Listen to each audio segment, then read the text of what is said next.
Frank Miller lulus dari universitas, dan di mana-mana terdengar sorak-sorai serta ucapan selamat karena masa studinya telah selesai dan sebentar lagi ia akan bisa menjadi seorang jaksa. Tokoh utama itu berdiri di antara teman-teman sekelasnya dan tiba-tiba mendengar suara yang familiar memanggil namanya. Ia menoleh dan melihat kedua orang tuanya yang datang ke acara wisuda untuk memberinya selamat atas pencapaiannya menyelesaikan salah satu tahap terpenting dalam hidupnya. Frank marah. Urat-uratnya menonjol karena amarah. Hubungannya dengan orang tuanya memang rumit. Maka dari itu, tokoh utama itu sebenarnya tidak ingin mereka datang. Orang tua Frank tidak bisa memahami bagaimana mungkin mereka harus melewatkan wisuda anak laki-laki mereka satu-satunya. Ibunya mencoba menghibur Frank, menawarkan untuk menghabiskan waktu bersama dan membelikannya apapun yang ia inginkan sebagai hadiah kelulusan. Percakapan tentang masa depan pun dimulai. Orang tuanya menyarankan agar putra mereka kembali bermain musik dan memainkan biola karena ia sangat berbakat. Tokoh utama marah. Ia percaya bahwa berkat biola, ia tidak akan bisa menjadi kaya dan sukses, dan ia ingin menentukan sendiri bagaimana ia akan menjalani hidupnya. Ayahnya sangat marah terhadap sikap putranya. Ia kembali merasa bahwa Frank tidak menghormatinya dan tidak menganggapnya sebagai sosok yang patut diteladani. Keluarga Miller memiliki sebuah usaha binatu kecil di kota dan kondisi mereka cukup miskin sampai-sampai Frank merasa muak dengan makanan yang itu-itu saja dan bau menyengat dari proses dry cleaning. Tokoh utama tidak punya teman. Satu-satunya teman sejati yang ia miliki adalah kegiatan menghafal pelajaran. Ia belajar sampai kelelahan demi bisa mengubah hidupnya. Ia tidak ingin hidupnya terbatas di kamar kecil yang berada di toko binatu milik orang tuanya. Semua orang yang ia kenal membicarakan kelulusan seolah-olah itu adalah ujian terakhir. Tapi bagi Frank, itu hanyalah langkah pertama menuju kehidupan baru yang penuh cahaya. Minggu-minggu pun berlalu. Tak ada lagi yang percaya padanya. Ia bahkan tak lagi mengharapkan dukungan dari keluarganya. Ia ingin meraih segalanya sendiri. Orang-orang membicarakannya di belakang, menyebutnya tidak pantas meraih kesuksesan, dan diam-diam merasa iri karena kini ia tampil lebih baik dari yang lain. Dalam wawancara kerja, Frank menargetkan beasiswa dari John Holding, perusahaan utama dalam dunia bisnis Korea Selatan. Di kalangan masyarakat, penerima beasiswa John Holding sering dianggap sebagai lelucon, seperti anjing setiap perusahaan. Tapi pahlawan kita tidak peduli. Frank hanya memikirkan kesuksesan yang bisa dibawakan oleh perusahaan itu. Ia ingin mengubah hidupnya. Baginya, bekerja di perusahaan bergengsi adalah jaminan stabilitas dan kehidupan yang nyaman. Kerja keras, tanggung jawab, dan dedikasi total kepada perusahaan menjadikan Frank sebagai jaksa kepala di distrik barat. Puluhan tahun kemudian, ia telah mencapai semua yang dulu ia impikan saat kelulusan. Tapi alih-alih membela hukum dan keadilan, ia justru membela perusahaan. Namun, hati nurani Frank terus menyiksanya. Ia tidak tahu apakah ia sedang berada di jalan yang benar, di mana sebenarnya kesuksesan berakhir, dan kapan hidupnya akan benar-benar berwarna. Salah satu manajer perusahaan menyarankan agar tokoh utama terjun ke dunia politik karena ia menunjukkan hasil kerja yang mengesankan. Frank terkejut. Ia tidak ingin terlibat dalam politik, tetapi John Holding sedang mengalami kesulitan keuangan yang mungkin bisa diperbaiki dengan pengembangan arah tersebut. Frank tidak melihat bagaimana latar belakangnya yang miskin bisa membantu, namun rekan seniornya sudah memiliki rencana. Pimpinan perusahaan memiliki seorang putri yang juga ingin ia dorong ke dunia politik, dan ia percaya bahwa aliansi dengan Frank akan menguntungkan baik bagi keluarganya maupun seluruh perusahaan. Tokoh utama dijanjikan kesuksesan yang bahkan belum pernah ia bayangkan. Ia memikirkan tawaran itu dan menerimanya. Beberapa waktu kemudian, Frank perlu menjalani pemeriksaan kesehatan dan ia pun pergi ke klinik, tempat ia mendengar kabar yang tak terduga dan menyedihkan. Saat konsultasi, dokter memberitahu pahlawan kita bahwa ia didiagnosis menderita kanker pankreas. Ia sendiri yang membawa dirinya ke kondisi ini. Gejalanya memang tidak terasa di tahap awal, tetapi andai saja Frank rutin menjalani pemeriksaan medis, kanker itu bisa terdeteksi jauh lebih awal. Tokoh utama mulai menyalahkan dirinya karena mengabaikan kesehatan demi mengejar karir. Tapi kini ia hanya bisa menguatkan diri dan bersiap secara mental untuk menjalani kemoterapi. Saat menunggu kereta, Frank memikirkan siapa yang bisa ia jadikan tempat bersandar, kepada siapa ia bisa menceritakan kemalangannya. Istri kaya yang tak ia cintai, ayah mertua yang menganggapnya seperti anjing peliharaan milik John Holding, atasan yang pasti akan segera memecatnya jika tahu ia sakit. Ia tidak bisa menemukan dukungan dari siapapun di antara mereka. Tiba-tiba, ponsel di tangannya berdering. Itu adalah ibunya. Seolah-olah ia bisa merasakan bahwa putranya sedang sangat membutuhkannya. Ia mengangkat telepon. Ibunya langsung bertanya bagaimana keadaannya. Dan dari suara Frank, sang ibu langsung tahu bahwa sesuatu telah terjadi. Air mata menggenang di mata tokoh utama. Ia tidak sanggup mengumpulkan keberanian untuk mengakui kepada ibunya bahwa ia sedang sakit. Sambil melihat sekeliling, ke arah senyum para pejalan kaki, ia mulai mengingat kembali apa yang telah ia habiskan dalam hidupnya dan hal-hal baik apa yang pernah ia miliki. Dan memang, ada momen-momen kebahagiaan dalam hidup Frank, serta hal-hal yang lebih penting daripada kesuksesan dan uang. Di saat yang sama, seorang pria tiba-tiba terjatuh tepat di samping pahlawan kita, terguling ke rel di bawah kereta. Frank langsung berlari menolong anak laki-laki yang terjatuh itu. Ponselnya terlempar ke samping dan teriakan ibunya masih terdengar dari smartphone di kejauhan. Tokoh utama turun dari peron ke rel kereta tanpa memperhatikan apa yang terjadi di sekitarnya. Ia hanya peduli pada nyawa orang lain. Ia duduk di rel di dekat pria itu untuk memeriksa denyut nadinya dan memastikan apakah dia masih sadar. Frank menyadari bahwa pria di sampingnya tidak sadarkan diri dan tidak merespons kata-kata maupun tindakannya. Saat pahlawan kita mulai mengangkat pria yang terjatuh itu ke atas bahunya, cahaya dari kereta yang melaju cepat menyinari mereka dari depan. Pada saat itu, ia mulai merenungkan kembali hidupnya. Ia harus mengatakan kepada ayah mertuanya bahwa politik bukanlah hal yang menarik baginya. Ia tidak seharusnya membersihkan perbuatan kotor orang lain. Ia harus hidup dengan percaya diri dan sesuai dengan kata hati nuraninya. Frank menyesali kehidupan yang telah dijalaninya. Dan jika ia memiliki kesempatan untuk kembali ke masa lalu, ia tidak akan menyia-nyiakan hidupnya seperti itu. Berada di ambang kematian, tokoh utama mendengar sebuah melodi, sebuah simfoni, dan berpikir bahwa orang-orang memang mendengar musik sebelum kematian. Di detik terakhirnya, ia melihat seekor rusa putih turun dari langit dan cahaya terang yang membutakannya. Frank tidak tahu di mana ia berada, tetapi ia bisa mencium aroma minyak, bau yang sejak kecil selalu ia hirup setiap hari di ruang binatu. Pahlawan kita larut dalam kenangan. Bertahun-tahun telah berlalu, namun ia masih belum bisa melupakan bau itu. Namun, seberapa besar pun ia membenci aroma itu semasa kecil, kini ia merindukannya. Ia ingin bertemu kedua orang tuanya setidaknya sekali sebelum kematiannya. Orang tua yang telah menyayanginya seumur hidup, tapi tak pernah ia sadari. Begitu ia menyadari bahwa ia tak akan pernah melihat orang tuanya lagi, ia langsung mulai menghargai semua malam dan pertemuan bersama mereka, dan menyesal karena bahkan tidak sempat berfoto bersama mereka saat wisuda. Tiba-tiba, suara ibunya terdengar, membangunkannya. Ia mendesak agar ia segera bangun, kalau tidak, ia akan terlambat ke sekolah. Frank membuka matanya dan mendapati dirinya berada di kamar kecil di samping ruang binatu milik orang tuanya, tempat ia menghabiskan seluruh masa kecilnya. Di hadapannya berdiri ibunya, yang kini ia pandang dengan mata yang berbeda. Ia merasa takut, namun sangat bahagia. Ibunya berkata bahwa ia sudah membangunkannya sejak tadi, tapi ia belum juga sadar, dan ibunya sangat ketakutan. Pahlawan kita masih belum bisa percaya dengan apa yang ia lihat. Beberapa menit yang lalu, ia berada di dunia dan waktu yang berbeda. Dan kini, ia berbaring di tempat tidurnya, dibangunkan ibunya di pagi hari. Seperti masa kecilnya, keinginan untuk menikmati hidup membangkitkan semangatnya. Ia penuh energi dan kekuatan. Ia langsung bangkit dari tempat tidur dan bersiap-siap pergi ke sekolah. Orang tuanya terkejut dengan apa yang mereka lihat. Ia belum pernah sebahagia itu sebelumnya. Ibunya sedikit curiga karena Frank kembali belajar sampai larut malam di atas buku-bukunya. Namun, Frank yang tersenyum di jalan meyakinkan ibunya dan berkata bahwa semuanya baik-baik saja. Ia berpamitan dengan kedua orang tuanya, berjanji akan segera pulang, dan dengan puas melangkah menuju sekolah. Sang ayah tidak bisa mempercayai matanya. Putranya tampak begitu ceria dan terbuka. Sudah lama ia tidak melihat Frank seperti itu. Sang ayah bertanya kepada istrinya apa yang ia masukkan ke dalam makanan anak mereka sampai-sampai Frank mulai bersikap seperti orang dewasa, tanpa kemarahan remaja dan rahasia-rahasia seperti dulu. Namun istrinya tidak menanggapi apapun. Ia hanya merasa bahagia. Hari demi hari berlalu, Frank menyadari bahwa ia telah kembali ke masa SMA, masa ketika ia baru mulai memikirkan masa depan dan karirnya. Setelah kematiannya yang penuh penyesalan, ia kini berada di masa yang paling ia rindukan. Inilah kesempatan baginya untuk mengisi hidupnya dengan cahaya. Dan ia tidak akan menyia-nyiakannya, karena ia telah diberi kehidupan kedua. Suatu hari di sekolah, seluruh kelas sedang mengerjakan ujian, dan Frank berhasil melewatinya dengan hasil gemilang, yang sulit dipercaya karena sebelumnya ia selalu mendapat nilai 0 dalam semua ujian. Salah satu teman sekelasnya yakin bahwa pahlawan kita telah menyontek dalam ujian ini. Ia bahkan siap bertaruh uang dengannya. Namun, perdebatan mereka tiba-tiba terhenti. Seorang guru yang marah masuk ke kelas dan mengatakan bahwa Frank dipanggil ke ruang guru untuk pembicaraan serius, yang membuat tokoh utama sangat gugup. Di ruang guru berdiri seorang wanita yang marah. Ia gemetar karena amarah dan langsung mulai membentak pahlawan kita. Wali kelas Frank berdiri di samping mereka, berusaha menenangkan wanita itu dan membela muridnya. Wanita itu tidak terima bagaimana mungkin siswa paling belakang di kelas bisa menulis ujian lebih baik daripada semua orang, dan menuduhnya menyontek karena orang tuanya tidak punya uang untuk membayar guru les, sambil menghina keluarganya. Wali kelas memintanya untuk menjaga batasan, namun wanita itu malah bertanya apakah ia tahu siapa dirinya dan seberapa banyak ia telah berbuat untuk komite orang tua. Ia mengatakan bahwa ia telah menggalang dana untuk membersihkan lingkungan dan bahkan membantu murid-murid melakukan studi tur ke luar negeri. Ternyata, putrinya selalu berada di urutan pertama dalam daftar murid terbaik. Dan ia merasa tersinggung karena seorang anak miskin menyontek dan tidak mau mengakuinya.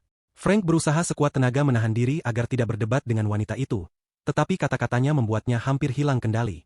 Pada akhirnya, ia berhasil menahan diri.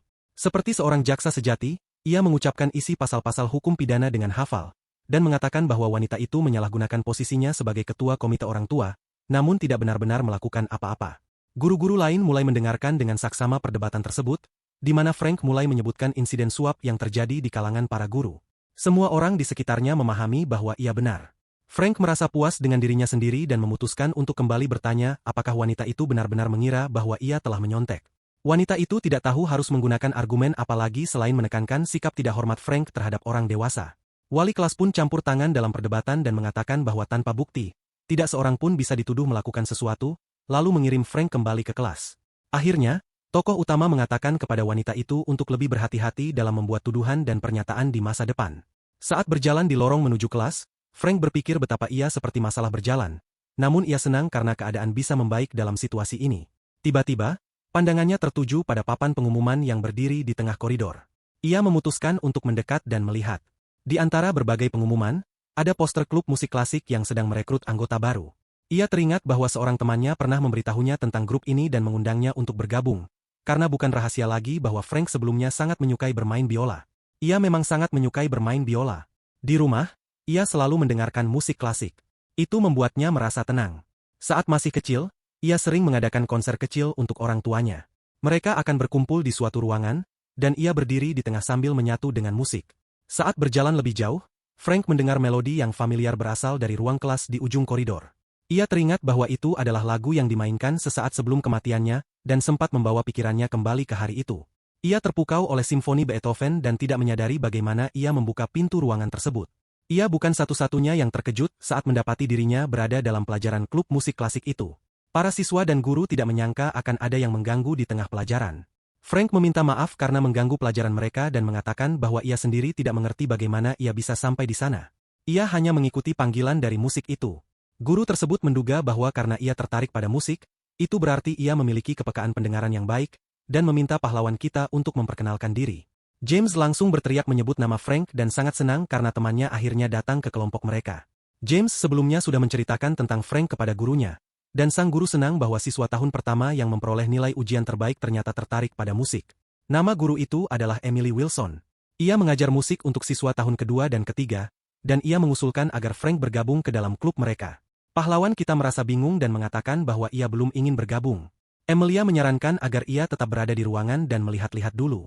James berkata bahwa beberapa menit sebelum Frank datang, gurunya berkata bahwa ia akan memainkan sesuatu untuk kelas dengan biola yang sama yang dulu pernah dimainkan oleh tokoh utama. Emily Wilson tertarik dengan fakta baru tentang siswa yang baru datang ini. Namun, Frank merasa malu dan berkata bahwa ia hanya sedikit tertarik pada biola saat masih kecil. Guru itu menekankan bahwa bukan hanya kemampuan bermain yang penting, tetapi juga kemampuan untuk mendengarkan. Amelia yakin bahwa Frank memiliki bakat mendengarkan yang bahkan belum ia sadari sendiri. Guru itu mulai memainkan biola dan meminta para siswa untuk mendengarkan dengan saksama, lalu membagikan kesan mereka. Frank merasa terpesona sejak detik pertama. Amelia memikatnya dengan permainan biolanya. Ia tidak bisa melepaskan pandangannya darinya. Melodi dimulai dengan hati-hati, seolah berjalan di atas es yang membeku, lalu berlanjut dalam tempo allegro, dengan gerakan busur seolah menembus lapisan es yang mulai retak. Jari-jari Amelia tampak menari, seolah berusaha keras melawan angin dingin. Tiba-tiba, melodi berubah. Gerakan busur di atas senar terus berlanjut tanpa henti. Frank benar-benar terpesona oleh permainan biolanya. Dalam kehidupan sebelumnya, ia sering bersentuhan dengan musik orkestra dan konser klasik karena ia pernah menempuh pendidikan di kalangan atas.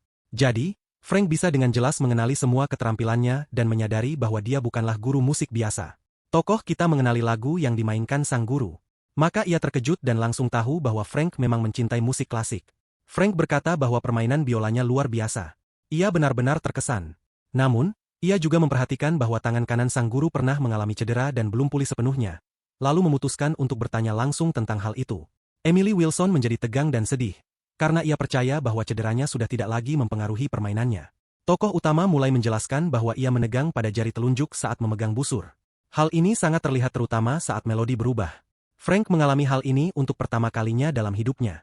Kini, melodi itu sendiri seolah menjadi hidup di hadapannya. Amelia tiba-tiba dibanjiri kenangan setelah mendengar kata-kata dari siswa yang baru datang ke ruang kelas itu. Ia pernah bermimpi menjadi pemain biola profesional. Namun kini mimpinya hancur seperti gelembung sabun dalam sekejap.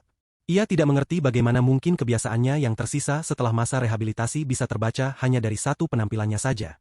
Guru tersebut menganggap itu adalah tugas yang mustahil bagi orang biasa, kecuali jika Frank seperti Paganini, seorang jenius tanpa tanding. Pada malam hari, keluarga Miller sering menghabiskan waktu bersama di ruang tamu sambil menonton televisi. Salah satu saluran berita melaporkan tentang pencapaian perusahaan Jian Holding, yang membuat Republik Korea menjadi pemimpin industri semikonduktor dunia. Frank kembali mengingat bisnis yang pernah ia lakukan untuk perusahaan itu di kehidupan lamanya, dan ia tidak percaya bahwa perusahaan itu bisa berhasil dengan pemimpin seperti itu. Ayah pahlawan kita mengagumi hasil kerja Jian Holding, namun ia sama sekali tidak tahu apa yang sebenarnya diketahui oleh putranya. Saat itu, ibunya masuk ke ruangan sambil membawa semangka dan mulai bertanya pada putranya tentang rencana liburan. Frank berencana membantu kedua orang tuanya di Binatu selama liburan. Ibunya menyarankan agar ia pergi mengunjungi kakeknya. Menurutnya, sang kakek sangat ingin bertemu cucunya. Tokoh utama kita terdiam. Dalam kehidupan sebelumnya, ia nyaris tidak pernah bersama sang kakek dan hanya sempat merasakan kehilangan saat kakeknya meninggal. Saat itu, ia begitu tenggelam dalam studinya hingga nyaris tidak menghadiri pemakaman. Orang tuanya bersikeras agar anak mereka pergi berlibur ke rumah kakeknya dan melihat kota. Frank memutuskan dalam hati bahwa kehidupan penuh penyesalan telah ia tinggalkan, dan ia tidak akan mengulang kesalahan yang sama. Beberapa hari kemudian, ia sudah berjalan menuju bus sambil bertanya-tanya dalam hati, apa yang terjadi hingga kakeknya tiba-tiba ingin bertemu dengannya. Ayah dari ibunya telah memutuskan hubungan dengan sang ibu bertahun-tahun lalu dan nyaris tidak pernah berinteraksi dengan keluarga Miller. Dengan perasaan campur aduk, Frank duduk di dalam bus dan menuju kota. Tak tahu apa lagi yang akan terjadi dalam kehidupan barunya, tokoh utama naik taksi dari terminal dan diturunkan di sebuah jalan besar nan indah di samping sebuah rumah besar. Seperti yang diduga, itu bukan rumah biasa, tapi semacam istana. Meskipun ia tahu bahwa orang tua ibunya kaya raya, ia tidak pernah membayangkan mereka sekaya ini. Kakeknya, Carl White, adalah pendiri salah satu perusahaan terbaik di industri kimia Korea Selatan. Ketika ibu Frank menikah dengan ayahnya, seorang pria dari keluarga biasa, ia diusir dari rumah dan seluruh hubungan dengan keluarganya diputuskan. Akhirnya, perusahaan tersebut diwariskan kepada saudaranya, paman dari tokoh utama, yang sama sekali tidak memiliki bakat dalam manajemen, sehingga perusahaan tersebut bangkrut. Dalam kehidupan lamanya, kakeknya bahkan tidak berusaha untuk mencari cucunya. Maka dari itu, Frank merasa gugup saat berdiri di gerbang. Ia hanya melihat keluarganya itu beberapa kali semasa kecil. Seorang pembantu membuka gerbang dan menyambut tamu dengan senyum ramah, menanyakan bagaimana keadaannya setelah perjalanan. Ia memberitahu Frank bahwa seluruh keluarga sedang berkumpul di rumah sang kakek hari ini, dan sang kakek sangat bersemangat mendengar kabar itu. Pembantu itu membawa Frank ke ruang tamu dan memperkenalkannya pada anggota keluarga lainnya. Semua tamu langsung menegang. Tidak ada yang senang dengan pertemuan ini. Keluarganya mengira bahwa ibu dari pahlawan kita mengirimnya ke sini untuk mengambil hati kakeknya, dan mereka membenci ibunya karena hal itu. Frank menjelaskan dengan senyum canggung bahwa tidak ada seorang pun yang mengirimnya, kakeknya sendiri yang mengundangnya. Pamannya terlihat sangat marah. Ia menuduh keponakannya berbohong dan menyebut ibu Frank sebagai orang munafik. Ia tidak percaya bahwa Carl White bisa mengundang Frank sendiri. Tiba-tiba, terdengar suara tongkat menghentak lantai, dan White tua masuk ke ruang tamu, memberitahu semua orang bahwa memang dia sendiri yang memanggil Frank ke sana. Seketika itu juga, semua orang di sekitar mengubah ekspresi mereka. Nada bicara dan intonasi mereka menjadi lebih lembut dan tenang. Sang kakek bertanya kepada cucunya tentang keadaan ibunya dan bersikap sangat ramah. Paman dari pahlawan kita ikut campur dalam percakapan mereka dan mulai bertanya kepada ayahnya mengapa tiba-tiba mengundang Frank ke sini. Karena mereka memiliki urusan bisnis yang seharusnya dibahas tanpa kehadiran telinga asing, tokoh utama merasa bahwa pamannya takut dirinya akan mengambil posisinya. Ia memutuskan untuk menenangkan situasi dan menyarankan agar pembicaraan dilakukan di kamar sepupunya. Karena mereka sudah lama tidak bertemu, pahlawan kita merasa bahwa saudara ibunya itu sudah begitu busuk dari dalam hingga baunya tercium dari 3 mil jauhnya. Ia memutuskan bahwa untuk saat ini lebih baik menghindari pamannya dan berpura-pura tidak tahu apa-apa. Tidak ada gunanya mengotori dirinya dengan lumpur ini. Saat Frank berjalan menuju kamar bersama para kerabatnya, ia merasa cemas. Ia menyadari bahwa saudara-saudara sepupunya sama rusaknya dan manja. Saat memasuki kamar, ia melihat wajah tidak puas dari para kerabat yang memandangnya dengan pandangan penuh hinaan. Namun, Frank memutuskan untuk mencairkan suasana dengan senyumnya dan menyapa semua orang. Bill tidak menyambut saudaranya dengan cara yang baik. Ia langsung menyerang Frank dengan pertanyaan tentang apa yang sedang ia lakukan di sana. Dalam kehidupan sebelumnya, Bill mencoreng nama perusahaan kakeknya dengan penipuan dan tindakan keuangan ilegal, lalu dengan berlinang air mata memohon bantuan Frank. Pada akhirnya, sepupu itu berubah menjadi pria lemah dan ketakutan. Bill mulai bersikap sangat agresif terhadap pahlawan kita, menghina ibunya dan menyinggung kemiskinan keluarganya. Saudara-saudara lainnya dan 2 saudari ikut-ikutan menertawakan lelucon jahat dan menghina dari Bill. Frank menyadari bahwa jika ia tidak membela dirinya sekarang, mereka akan terus meremehkannya. Ia memutuskan bahwa sudah waktunya untuk bertindak dan menunjukkan kepada seluruh keluarganya bahwa ia bukanlah samsak. Pahlawan kita berkata kepada saudaranya agar tidak bersikap sombong. Setelah itu terjadilah perkelahian antara kedua anak laki-laki tersebut. Bill meraih baju Frank dan berkata bahwa ia akan segera menempatkannya pada posisi yang pantas, lalu memukulnya. Namun, ada cara cepat untuk menghadapi orang arogan seperti itu yang tak memiliki apapun kecuali uang dari orang tua mereka. Frank membalas pukulan saudaranya dengan menendangnya di perut dengan sangat keras, hingga Bill terpental ke seberang ruangan. Namun bahkan ketika sudah berlutut dan meringis kesakitan, Bill masih terus berteriak dengan kata-kata kasar. Frank menarik Bill dari lantai dengan memegangi bajunya dan mendekatkannya. Mereka saling menatap penuh kebencian, tetapi Bill tidak bisa mengatakan apapun selain meminta bantuan kepada yang lain. Ia tak berdaya. Frank hanya ingin memberi pelajaran pada sepupunya dan memperingatkannya bahwa jika ia tidak berhenti bersikap sombong, semua ini tidak akan berakhir hanya dengan satu pukulan. Pada siang hari, seluruh keluarga berkumpul untuk makan siang. Para orang dewasa duduk di satu meja, sementara anak-anak di meja lain. Ibu Frank memasak kepiting untuk ayahnya, salah satu makanan favoritnya, dan memberikannya kepada putranya untuk dibagikan kepada kakeknya. Carl sangat terkejut dan mulai menyantap hidangan itu. Ia sangat senang dengan rasa kepiting yang dimarinasi dengan luar biasa. Anak-anak lain dari Carl terlihat sangat tegang. Tak satu pun dari mereka pernah memasakkan sesuatu untuknya. Pahlawan kita bahkan tidak membayangkan bahwa masakan ibunya bisa menciptakan situasi seperti ini. Paman dan bibi Frank tampak jelas gelisah. Saudari mereka yang selama ini menghilang dari hidup mereka, kini kembali muncul dalam permainan. Namun sang kakek tetap tidak akan menjadikan ibu Frank sebagai penerusnya. Ia tidak memiliki karakter yang tepat untuk itu. Tiba-tiba, putra sulung Carl memulai topik tentang bagaimana seharusnya sang ayah pensiun, bersantai, dan menghabiskan waktu bersama cucu-cucunya. Kakek Frank memutuskan untuk menguji anak-anaknya dan meminta mereka menyebutkan secara hafal langkah-langkah dalam proses pembuatan deterjen milik perusahaannya. Putra sulungnya terdiam. Tak satu pun dari mereka mampu memberikan jawaban yang tepat atas pertanyaan sang ayah. Carl marah dengan keheningan mereka. Ia menyadari bahwa tidak ada satupun dari mereka yang bisa menjadi manajer yang baik karena mereka bahkan tidak tahu apa yang dilakukan oleh perusahaan mereka sendiri. Ia sadar bahwa mereka hanya ingin mengambil alih posisinya, dan anak-anaknya segera membela diri dengan mengatakan bahwa itu bukan maksud mereka. Sang kakek berdiri dari meja dan meninggalkan ruangan sambil meminta semua orang untuk merenungkan bagaimana rasanya menjadi pekerja biasa sepanjang hidup. Bahkan anak-anak pun ikut gugup, menyadari situasi orang tua mereka. Hanya Frank yang duduk dengan tenang sambil tersenyum. Ia merasa terhibur dengan situasi itu. Carl mengatakan bahwa perusahaannya, White Chemical, akan tetap berada di tangan mereka yang memiliki bakat untuk itu. Ia telah mendedikasikan seluruh hidupnya untuk perusahaan tersebut. Dan jika anak kesayangannya itu jatuh ke tangan salah satu dari mereka, maka bahkan setelah mati pun ia tidak akan tenang. Frank menyadari bahwa kakeknya sudah sangat mantap dan akan dengan cermat memilih penerusnya. Namun dalam kehidupan sebelumnya, kerabatnya tetap berhasil menghancurkan perusahaan itu. Jadi, apa yang akan berubah kali ini? Setelah makan siang, sang kakek membaca berita di koran dan Frank duduk di seberangnya di kursi. Percakapan pun dimulai di antara mereka.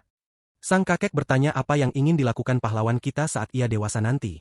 Itu adalah pertanyaan yang mengejutkan sekaligus menggembirakan baginya. Frank kembali memikirkan nilai-nilai hidupnya dan menjawab bahwa ia ingin membuat ayah dan ibunya bahagia. Carl menyukai jawabannya.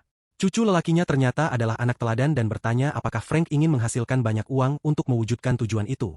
Pengetahuan dari kehidupan sebelumnya bisa dengan mudah membuat pahlawan kita kaya raya. Namun sekarang, ia tidak terlalu peduli pada urusan finansial. Ia ingin menjalani kehidupan yang menurut dirinya sendiri layak disebut sebagai kebahagiaan. Ia berkata kepada kakeknya bahwa kekayaan tidak selalu menjamin kebahagiaan. Dan Carl menyadari bahwa Frank telah banyak berubah sejak terakhir kali ia melihatnya. Seorang pembantu masuk ke ruang tamu, mengambil barang-barang milik Frank ke kamarnya, dan mengajaknya untuk berkeliling melihat-lihat. Akhirnya, sang kakek memberitahu tokoh utama bahwa mereka akan pergi makan malam bersama malam itu. Teman Carl sangat ingin bertemu dengan cucunya. Frank merasa gugup sebelum memasuki kamarnya. Ia perlahan memutar gagang pintu. Ia menyadari bahwa ibunya pernah tinggal di sini. Ia dulu memiliki kamar yang luar biasa, dan kini ia membesarkan anak, mencuci pakaian orang lain, dan tetap tidak pernah mengeluh tentang kesulitan. Di dekat meja di sisi kanan, ia melihat sebuah biola yang langsung menarik perhatiannya. Ia melihat bahwa biola itu masih dirawat, dan ia teringat bahwa ibunya sangat bahagia ketika ia mulai bermain biola, karena ibunya juga memainkannya. Frank membuka kotak biola itu dan menyentuhnya dengan ujung jarinya, namun momen yang indah itu segera terputus. Seorang pembantu masuk ke dalam kamar dan menawarkan pakaian yang telah disiapkan kakeknya untuk dicoba. 1 jam kemudian, pahlawan kita sedang duduk di dalam mobil. Kakeknya sedang bercerita tentang temannya dan bagaimana obrolan mereka selalu berubah menjadi ajang bersaing tentang siapa yang memiliki cucu terbaik. Carl White mengatakan bahwa hari ini mereka akan mengakhiri semua perselisihan ini. Dan saat itu Frank sedang kebingungan menebak siapa yang akan mereka kunjungi. Pada saat yang sama, jalanan yang mereka lewati terasa sangat familiar baginya, seolah-olah ia pernah berada di sana sebelumnya. Akhirnya mereka tiba. Setelah duduk di dalam mobil beberapa saat untuk menenangkan pikiran, sang kakek dan cucunya pun turun. Frank melihat sekeliling dan mengingat bahwa ia pernah berada di tempat ini sebelumnya. Saat itu, rumah ini sudah ditinggalkan. Tapi kali ini, rumah itu masih memiliki pemilik. Seorang pria menghampiri mereka dari sisi lain rumah, bercanda bahwa mereka berkeliaran di sini tanpa izinnya. Frank menoleh dan terdiam. Ia tidak menyangka bahwa mereka datang untuk mengunjungi orang itu. Teman sang kakek berkata dengan ramah bahwa ia senang bertemu langsung dengan cucu yang selalu dibanggakan oleh Carl White. Ternyata, teman kakeknya selama ini adalah ketua John dari Jan Holding. Frank, yang masih terkejut, nyaris tidak bisa menyebutkan namanya. Ia benar-benar tidak siap untuk pertemuan ini. John Smith meminta Frank untuk memanggilnya, kakek, alih-alih, tuan. Sesuatu yang tak terduga namun sangat menyenangkan, dan Frank pun menerimanya dengan senang hati. Sambil duduk di ruang makan menikmati secangkir teh, ia larut dalam kenangan tentang pekerjaan masa lalunya dan peran besar pemilik rumah ini di dalamnya. Ketua John Smith adalah pria dengan visi luar biasa yang memulai sejarah Jan Holding. Di reruntuhan Seoul, tepat di pusat kota, ia membuka sebuah perusahaan dagang kecil yang kemudian berubah menjadi korporasi terbaik di Korea Selatan. Saat Frank menjadi penerima beasiswa dari Jan Holding, Tuan Smith sudah pensiun, dan ia tidak pernah membayangkan bahwa mereka akan bertemu seperti ini. John mulai mempertanyakan Carl tentang berapa lama lagi ia akan bergantung pada industri kimia. Ia menyesal bahwa temannya membuang keterampilan manajerialnya hanya untuk hal itu. John mencatat bahwa Korea Selatan kini semakin tertarik ke pasar luar negeri, tetapi percakapan mereka tiba-tiba terputus. Jessica, cucu kesayangan John Smith, masuk ke dalam ruangan dan ia memperkenalkannya kepada para tamunya. Frank tak percaya dengan apa yang dilihatnya. Ia menyadari siapa cucu dari pendiri Jan Holding itu. Jessica, yang kemudian dijuluki Ratu S. Jessica Smith oleh para pegawai, tampak seperti gadis yang manis dan ramah. Ia menawarkan untuk mengajak Frank berkeliling rumah dan menunjukkan ruang favoritnya. Dalam kehidupan mereka sebelumnya, mereka jarang bertemu saat pahlawan kita bekerja untuk Jan, tetapi ia tahu reputasi Jessica. Jessica adalah cucu ketua yang mewarisi karakter dan bakatnya. Ia cerdas dan tegas. Semua orang menyukainya dan sekaligus takut padanya karena pengaruhnya di perusahaan. Ia adalah kepala departemen produk yang dingin dan teliti, John, sang Ratu S. Jessica Smith. Saat pikiran Frank masih melayang ke masa lalu, ia tak sadar bahwa mereka telah sampai di kamar kecil milik Jessica. Untuk ukuran anak-anak di tahun 90-an, kamarnya sangat mewah. Ia bertanya bagaimana Frank bisa menjadi murid terbaik di sekolah desanya. Setelah menyiapkan jawaban tajam atas pertanyaannya sendiri, ia mengatakan bahwa menjadi yang terbaik di sekolah desa itu mudah karena hanya sedikit anak yang belajar di sana. Jessica dengan angkuh berkata bahwa ia sudah mempelajari kurikulum sekolah menengah atas dan menunjukkan bahwa anak-anak desa tidak bisa melakukannya. Ia bertanya apakah Frank bisa menyelesaikan beberapa soal miliknya, dengan keyakinan bahwa Frank pasti akan gagal. Namun Frank menerima tantangan itu dengan senyum di wajahnya. Jessica sangat terkejut. Ia menyelesaikan semua soal dengan benar dalam 10 menit. Sementara Jessica sendiri membutuhkan waktu 1 jam. Frank duduk di depannya dengan puas, tentu saja. Seorang anak berusia 11 tahun jelas tak akan mampu bersaing. Namun setelah mengikuti ujian di sekolah hukum, soal-soal seperti itu terasa seperti permainan anak-anak baginya. Jadi, baginya tidaklah sulit untuk menyelesaikannya dengan cepat dan benar. Bahkan Jessica Smith yang hebat dan perkasa masih tetaplah seorang anak dan sama sekali tidak terlihat seperti Ratu S. Tiba-tiba, sang tokoh utama melihat sebuah kotak biola di sudut ruangan dan memutuskan untuk bertanya apakah Jessica bisa memainkannya. Ia senang karena kini ia memiliki kesempatan untuk membuktikan pada dirinya sendiri dan Frank bahwa ia lebih baik dalam suatu hal. Ia memintanya untuk memainkan sesuatu dan tanpa ragu langsung mengambil biola dari kotaknya dan mulai menggesek senarnya. Ia memainkan lagu yang sama dengan yang dimainkan oleh guru mereka di kelas musik klasik, sebuah karya dari Vivaldi. Sulit dipercaya bahwa ini hanyalah kebetulan. Tapi yang paling penting adalah, ia memainkannya dengan baik. Melakukan hal seperti itu di usia 11 tahun bukanlah perkara mudah. Meski jarinya masih terlalu pendek dan melodi yang ia mainkan masih agak terlambat, kepekaan ritmenya yang luar biasa menutupi semua kekurangan itu. Setelah selesai, Jessica bertanya kepada Frank bagaimana pendapatnya tentang permainan biolanya. Ia menjawab bahwa permainannya sangat bagus. Tapi ada sesuatu dalam permainan itu yang mengganggunya, dan ia memberanikan diri untuk mengatakannya, menyarankan agar Jessica memilih lagu lain untuk dipelajari. Ia sangat kecewa dan tersiksa oleh pertanyaan mengapa ia harus memilih lagu lain jika ia tidak pernah melakukan kesalahan. Frank tidak tahu bagaimana cara menjelaskan bahwa jika seseorang melatih 2 lagu sulit dalam waktu lama, tubuh bisa terbiasa dengan teknik yang salah. Dan saat itu, Jessica menyadari bahwa Frank sendiri pasti bisa memainkan biola. Kalau tidak, Bagaimana mungkin ia bisa membuat kesimpulan seperti itu tentang lagu yang cocok untuknya? Ia sangat ingin mendengarnya bermain dan langsung menyerahkan biolanya padanya, memaksanya untuk memainkan sesuatu untuknya. Begitu ia menyentuh biola dengan tangannya, Frank diliputi oleh perasaan aneh. Jantungnya mulai berdegup kencang. Ia hanya memiliki ingatan samar tentang belajar bermain, namun alat musik itu seolah berbicara kepadanya. Tiba-tiba, ia melihat bayangan seekor rusa putih, yang pertama kali ia temui di ambang kematian, dan rusa itu memintanya untuk bermain biola. Tanpa disadari, Frank sudah memainkan biola itu dengan percaya diri, dan dalam kepalanya terdengar suara rusa yang berkata bahwa ia akan berhasil. Malam itu, setelah Carl White dan cucunya pulang, seorang guru biola datang ke rumah keluarga Smith. Jessica, bahkan sebelum sempat menyapa, langsung menarik tangan guru tersebut dan membawanya ke kamarnya. Ia mengambil buku catatan dari meja dan menyerahkannya kepada guru musiknya, sambil mengatakan bahwa ia memiliki permintaan. Sementara itu, Frank dan kakeknya sedang dalam perjalanan pulang. Carl bertanya kepada cucunya tentang kesannya setelah bertemu John. Sang tokoh utama mengatakan bahwa John Smith memiliki tatapan yang bijaksana. Kemudian sang kakek bertanya seperti apa tatapan yang ia miliki menurut cucunya. Pada akhirnya, Carl White tidak bisa menyingkirkan anak-anaknya yang tidak berbakat, dan perusahaannya bangkrut, jadi Frank menjawab bahwa ia memiliki tatapan yang hangat. Setelah beberapa menit keheningan, sang kakek berkata bahwa ia mendengar suara biola dari kamar Jessica. Ia menjadi sedikit malu dan menjawab bahwa Jessica telah memintanya mendengarkan permainannya, dan ia mulai mengenang perasaannya saat bermain sendiri. Ia telah bermain begitu lama. Di usia itu, bahkan menjaga posisi tubuh yang benar sangat sulit, apalagi memahami notasi musik. Namun ketika ia memegang biola, tubuhnya bergerak dengan sendirinya. Pada saat busur menyentuh senar, ia merasa seolah menjadi burung yang terbang melintasi permukaan es. Ia mengaitkannya dengan gerakan sayap yang lembut yang tiba-tiba berubah menjadi lari. Dan ketika badai salju melolong dan seluruh bumi diselimuti es, melodi berubah dengan sangat halus, seperti seseorang yang bernyanyi. Frank tidak tahu apa yang terjadi saat itu, tetapi ia masih belum bisa menghentikan detak jantungnya yang berdebar dan tubuhnya yang gemetar. Sang kakek memutuskan untuk memecah keheningan dan bertanya apakah cucunya tahu apa yang dikerjakan perusahaannya. Tokoh utama menjawab bahwa perusahaannya memproduksi bahan kimia, dan pamannya pernah berkata bahwa Carl adalah ketua White Chemical. Kemudian sang kakek bertanya apa itu industri kimia. Perusahaan tersebut memulai perjalanannya sebagai pabrik sabun dan kini memproduksi berbagai bahan kimia, dari deterjen hingga pupuk. Industri ini memiliki masa depan yang cerah. Frank menjawab bahwa industri kimia akan membantu manusia membangun industri masa depan. Sang kakek jelas tidak menyangka jawaban seperti itu dari cucunya yang berusia 11 tahun. Ia terkejut dan bahkan tidak tahu harus bereaksi seperti apa. Saat itu juga, sopir memberitahu mereka bahwa mereka telah sampai di rumah, dan sang kakek turun lebih dulu. Carl White mengatakan kepada cucunya bahwa mereka akan menghadiri makan malam dalam waktu dekat. Tetapi jika itu hanya makan malam biasa, ia tidak akan menyebutkannya. Sang kakek menambahkan bahwa ketua Smith sedang mengatur pertemuan, dan bukan hanya kenalannya yang akan hadir, tetapi juga teman sebaya Frank di tahun 90-an, ketika hubungan antar pendiri perusahaan masih erat. Pertemuan persahabatan diadakan antar pemilik korporasi awal. Dalam pertemuan semacam itu, orang bisa membangun koneksi penting untuk saling mendukung kepentingan kelas penguasa tempat mereka berasal. Pertemuan lama ini kemudian kehilangan makna ketika kekuasaan berpindah ke tangan generasi kedua. Frank hanya tahu hal ini karena ia dulu selalu membersihkan kekacauan setelah John Holding. Namun sebenarnya, pertemuan-pertemuan itu tidak ada hubungannya dengan orang biasa.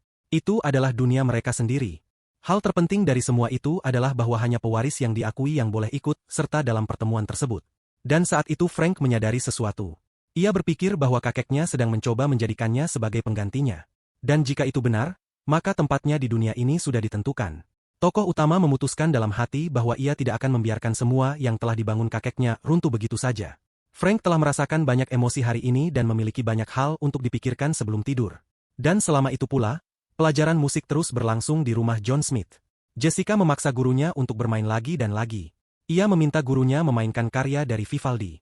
Meskipun guru itu tidak pernah mengajarkan lagu seperti itu pada usia semuda ini. Ia tahu bahwa di rumah ini ia dibayar dengan baik untuk pelajaran musik, dan gadis itu cerdas, tetapi sulit menghadapi keras kepalanya.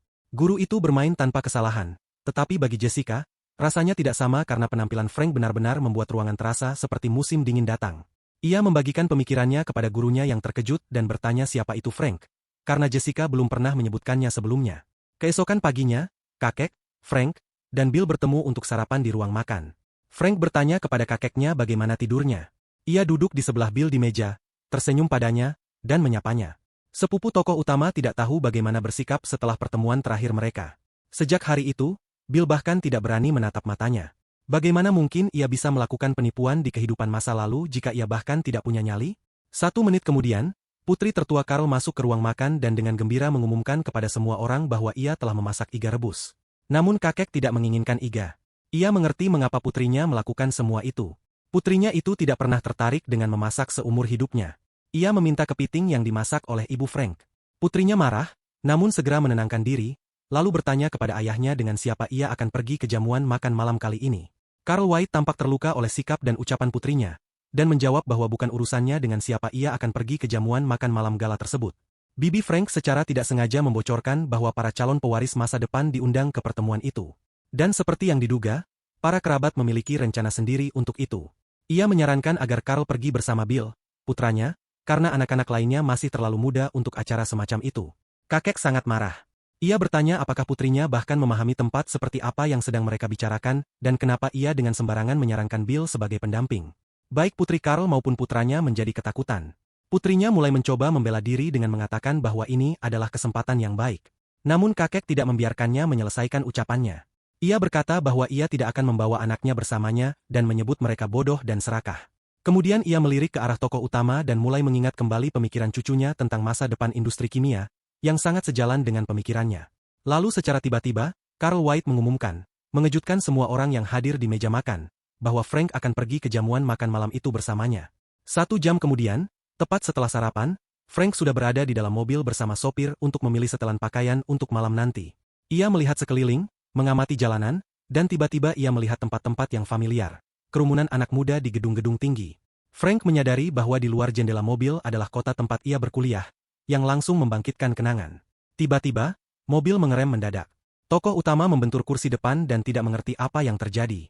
Sopir panik karena merasa telah mengerem terlalu keras, dan bertanya apakah Frank baik-baik saja. Frank menjawab bahwa ia baik-baik saja dan bertanya apa yang sebenarnya terjadi. Sang sopir menjelaskan bahwa mobil di depan mereka berhenti mendadak, dan ia hendak menyalip untuk melanjutkan perjalanan. Tokoh utama melihat seorang pria asing dan menduga bahwa kemungkinan besar mereka tidak bisa saling memahami. Frank meminta sopirnya untuk menunggu, lalu turun dari mobil. Di depannya, ia melihat seorang pria yang rapi dan berpakaian stylish, yang jelas tidak mengerti bahasa Inggris. Percakapan mereka pun berlanjut dalam bahasa Italia. Frank bertanya apakah ia bisa membantu dengan sesuatu, dan akhirnya memutuskan untuk memberi tumpangan kepada orang asing itu. Ternyata orang Italia itu ingin pergi ke hotel, namun sopir taksi salah mengerti dan membawanya ke taman. Dan di atas semua itu, pria itu juga kehilangan dompetnya. Frank bertanya kepada pria asing itu untuk tujuan apa ia datang ke sini, apakah sebagai turis atau bukan. Dan selama percakapan mereka, ia menyadari bahwa pria itu datang untuk pertemuan bisnis. Ia ingin melihat tempat-tempat lokal, jadi ia datang seminggu lebih awal dari hari yang telah ditentukan. Dan karena itulah ia tersesat.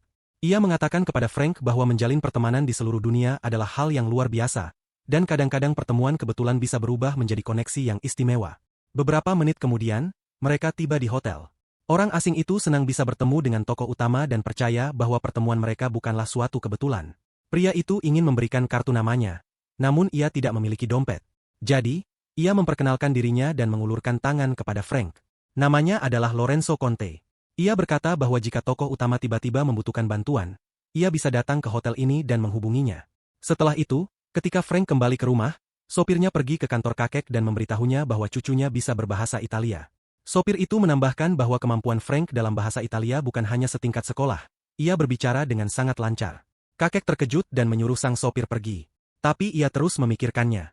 Di masa mudanya, White Chemical adalah kebanggaannya. Dan sebelumnya ia mengira bahwa anak sulungnya yang seharusnya mewarisinya. Namun kemudian lahirlah ibu Frank, anak perempuan bungsunya, yang selalu menjadi gadis yang bijak dan tulus. Karena itu, ia mulai mengubah pandangannya. Tetapi karena prasangka orang lain, Karl mulai semakin ragu, dan mungkin kini ia menyesalinya. Ia teringat ucapan cucunya bahwa ia ingin membuat ibu dan ayahnya bahagia, dan industri kimia akan membantu orang-orang membangun industri masa depan. Setiap kali Karl melihat Frank, melihat betapa cerdasnya ia dan betapa ia mirip dengan ibunya, ia merindukan putrinya. Setelah makan malam, Karl White dan cucunya duduk di ruang tamu berbincang. Ia bertanya apakah Frank masih ingat tentang makan malam hari ini. Jamuan makan malam yang mengundang para pendiri dan pewaris perusahaan besar itu bukan hanya acara sosial yang mewah, tetapi juga kesempatan untuk menunjukkan kepada dunia penerus pilihan mereka. Kakek menambahkan bahwa mereka harus mampir ke kantornya sebelum acara, jadi Frank harus mulai bersiap-siap. Ia sangat terkejut karena sang kakek ingin mempekerjakannya, hingga tak sengaja menumpahkan soda ke bajunya karena saking kagetnya. Karl teringat kata-katanya tentang kimia yang akan menjadi mesin kemajuan dan memutuskan untuk mengatur tur perusahaan untuk cucunya. Pabrik itu sangat besar.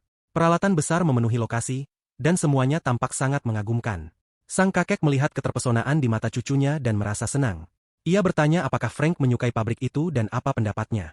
Frank mengamati setiap detail dan menyadari bahwa pabrik White Chemical tidak kalah dengan anak perusahaan dari korporasi terbesar sekalipun. Carl White mulai membangun pabrik lain untuk memproduksi material elektronik. Namun dalam kehidupan sebelumnya, kerabat-kerabatnya menjual semuanya setelah ia meninggal. Saat mereka mendekati gedung kantor, Frank dan kakeknya disambut oleh para karyawan White Chemical yang membungkuk penuh hormat kepada Carl. Di antara para staf itu ada paman tokoh utama, yang wajahnya menunjukkan bahwa ia tidak senang melihat keponakannya berada di sana. Frank berpikir bahwa akan sangat konyol jika pamannya mencoba mengacaukan rencana kakeknya. Lalu Carl bertanya padanya apa yang akan terjadi pada industri kimia di masa depan. Putranya berpikir bahwa pabrik sebaiknya fokus pada industri dengan nilai tambah tinggi, seperti membangun pabrik untuk memproduksi material display. Carl White bertanya apa yang perlu dilakukan untuk memproduksi barang semacam itu dan dijawab bahwa yang dibutuhkan hanyalah memilih orang-orang berbakat. Frank terkejut bahwa direktur utama menjawab dengan omong kosong seperti itu. Ini sangat jauh dari rencana strategis untuk pengembangan perusahaan.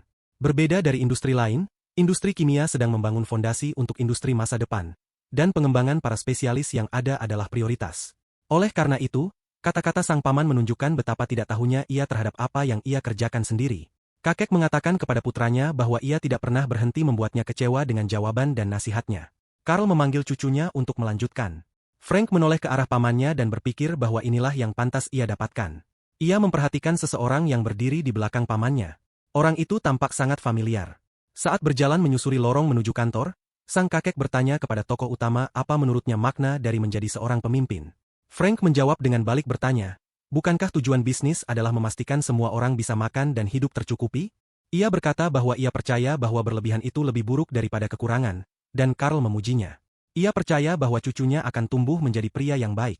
Kakek tidak percaya bagaimana Frank bisa mengucapkan hal-hal luar biasa seperti itu setiap kali. Tokoh utama kini cukup puas dengan satu kehidupan yang pernah didominasi uang dan kekuasaan. Kini ia sama sekali tidak serakah terhadap karir. Akhirnya mereka tiba di kantor Carl White. Frank masuk dan tidak percaya dengan apa yang dilihatnya. Kantor itu sangat memikatnya.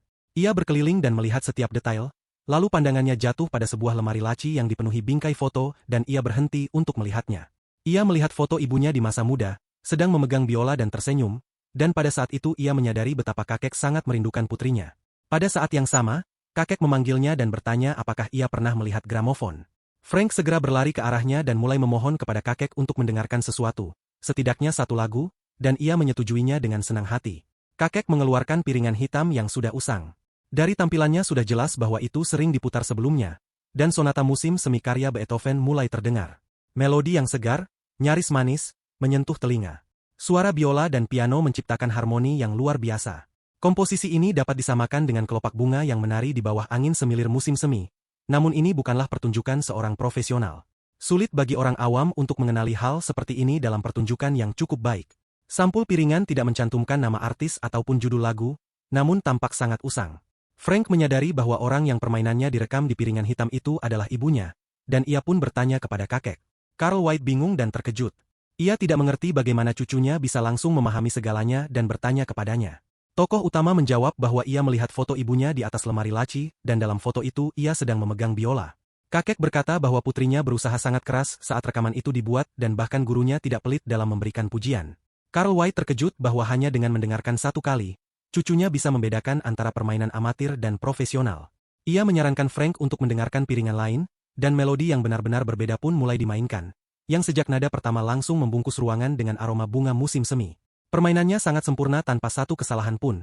Bahkan dalam harmoni dengan piano, biolanya tidak terdengar canggung. Melodinya dimainkan dengan kesedihan, seolah-olah alat musik itu sedang saling membisikkan kata cinta satu sama lain. Kakek bertanya bagaimana pendapatnya tentang komposisi itu, dan tokoh utama menjawab bahwa pemain biolanya sungguh luar biasa. Permainannya begitu murni hingga tidak ada kata-kata yang bisa diucapkan. Frank juga memperhatikan bahwa piringan ini telah terlalu sering diputar dan kualitas rekamannya mulai menurun. Kakek tidak menyangka akan mendengar hal ini. Ia sering mendengarkan musik klasik, tetapi ia tidak pernah menyadari hal seperti itu. Ia bertanya-tanya apakah telinga manusia bahkan mampu menangkap hal semacam ini. Bawahan Carl White memasuki kantor, dan salah satunya adalah putra bungsunya. Mereka semua saling menyapa dan sang ketua menanyakan keperluan mereka. Paman Frank terkejut dan bertanya apa yang dilakukan keponakannya di sana, yang dijawab oleh ayahnya bahwa Frank akan pergi bersamanya malam ini. Sang paman benar-benar kebingungan mendengar hal itu. Ia langsung berseru dengan pertanyaan apakah ayahnya serius ingin membawa keponakannya, dan ia menerima jawaban bahwa ini sama sekali bukan lelucon. Ia marah besar karena tempat itu bukan tempat sembarangan di mana siapapun bisa ikut, bahkan kakak laki-lakinya pun tidak akan diizinkan masuk, padahal dia adalah pria tertua di keluarga setelah Carl. Paman Frank mulai meyakinkan ayahnya bahwa putri bungsunya telah mengincar perusahaan mereka. Meskipun dia tidak pernah bertemu mereka setelah kabur dari rumah, Carl menjadi murka dan membentak putranya, mengatakan bahwa ia tidak berguna dan hanya memperalat nama perusahaan kemana-mana. Kakek menegurnya karena berteriak di depan anak-anak dan menyebut perilaku itu tidak pantas. Dan tokoh utama kita tidak tahu harus berbuat apa dan hanya terus mendengarkan omong kosong yang mereka bicarakan. Saat itu, Carl menyadari ada satu karyawan lain di kantor dan bertanya apa keperluannya datang. Ternyata dia adalah orang yang bertanggung jawab atas proyek pengembangan material kimia, dan kakek menyarankan agar ia keluar dari kantor dan mendiskusikannya secara pribadi. Lagi-lagi, itu adalah pria yang pernah dilihat Frank sebelumnya, tapi ia tidak ingat di mana tepatnya. 1 jam kemudian, kakek dan cucunya sudah duduk di dalam mobil, dan Carl berkata bahwa Frank telah melihat sesuatu hari ini yang seharusnya tidak ia lihat. Di luar semua itu, ia menambahkan bahwa jika cucu-cucu lainnya sedikit saja seperti Frank, maka hidupnya akan jauh lebih tenang. Tokoh utama menyadari bahwa banyak hal telah berubah dibandingkan kehidupan sebelumnya. Kakeknya mengatakan hal-hal seperti itu padanya, padahal ia bukan cucu tertua. Dari piringan hitam yang sudah sangat usang itu, ia menyimpulkan bahwa Carl White mungkin menyesali masa lalu. Putra sulung Carl juga ikut naik mobil menuju acara jamuan, dan sekali lagi mengingatkan bahwa ia punya hak untuk berada di sana. Pamannya menjawab bahwa ia ingat semuanya dengan baik dan akan serius dengan permintaan untuk bersikap pantas, meskipun hal itu membuatnya tersinggung. Frank terlihat jelas gugup. Ia akan menghadiri sebuah pertemuan yang sebelumnya hanya ia dengar dari rumor. Mereka memasuki aula besar dengan beberapa meja besar, sebuah air mancur di sudut ruangan, dan tangga panjang dengan tiang-tiang yang mengarah ke lantai 2. Mereka disambut oleh ketua John Smith, yang beberapa hari lalu telah menjamu Frank dan kakeknya. Max Smith, direktur Jan Holding, menghampiri mereka dari seberang ruangan. Frank nyaris tidak mengenalinya. Dari dekat, ia terlihat jauh lebih muda. Dalam kehidupan sebelumnya, ia belum pernah melihat direkturnya membungkuk kepada siapapun. Seorang pria muncul di belakang ketua Smith dan menyapanya. Tak ada yang menyadari bagaimana ia bisa muncul begitu tiba-tiba. John Smith jelas senang melihatnya dan memanggil kakek untuk memperkenalkan mereka. Tokoh utama langsung mengenali pria itu dan merasa senang. Matanya berbinar, dan orang-orang di sekitarnya tidak mengerti apa yang sedang terjadi. Pria itu adalah Lorenzo Conte, yang sehari sebelumnya telah diberi tumpangan oleh Frank ke hotel. Ia tersenyum ramah dan mereka mulai berbicara dalam bahasa Italia. Frank memanggilnya dengan nama, dan Lorenzo terkejut karena ia mengingatnya. Mereka senang bisa bertemu kembali secepat dan setak terduga ini. John Smith mengatakan kepada Carl bahwa ia telah mendidik cucunya dengan sangat baik. Pengucapan tokoh utama bahkan lebih baik dari cucu-cucunya yang pernah belajar di luar negeri. Kakek berdiri seolah terpesona. Sopirnya memang sudah memberitahunya, tetapi ia tidak pernah menyangka bahwa cucunya sebegitu hebatnya. Saat itu juga, Max Williams mendekati Lorenzo tanpa ia sadari. Si orang Italia itu meminta maaf karena tidak memperhatikannya. Ia terlalu senang bertemu penolongnya. Kakek meminta Frank agar berbaur dengan teman-teman sebayanya. Orang dewasa butuh waktu untuk mengobrol, dan tokoh utama pun pergi mencari kepala pelayan. Tokoh utama mengikuti pria itu ke ruangan lain dan memikirkan pertemuan-pertemuan tak terduga malam ini. Ia bertanya-tanya apa yang dilakukan Lorenzo sampai bisa mendapatkan undangan ke jamuan para perwakilan dari korporasi terbesar di Korea Selatan. Mereka pun tiba. Itu adalah aula jamuan di dalam aula jamuan. Hanya di tempat ini para cucu dari orang-orang paling berpengaruh di negara itu yang hadir. Anak-anak laki-laki berkumpul dalam kelompok, ada yang menari, ada yang bermain kartu.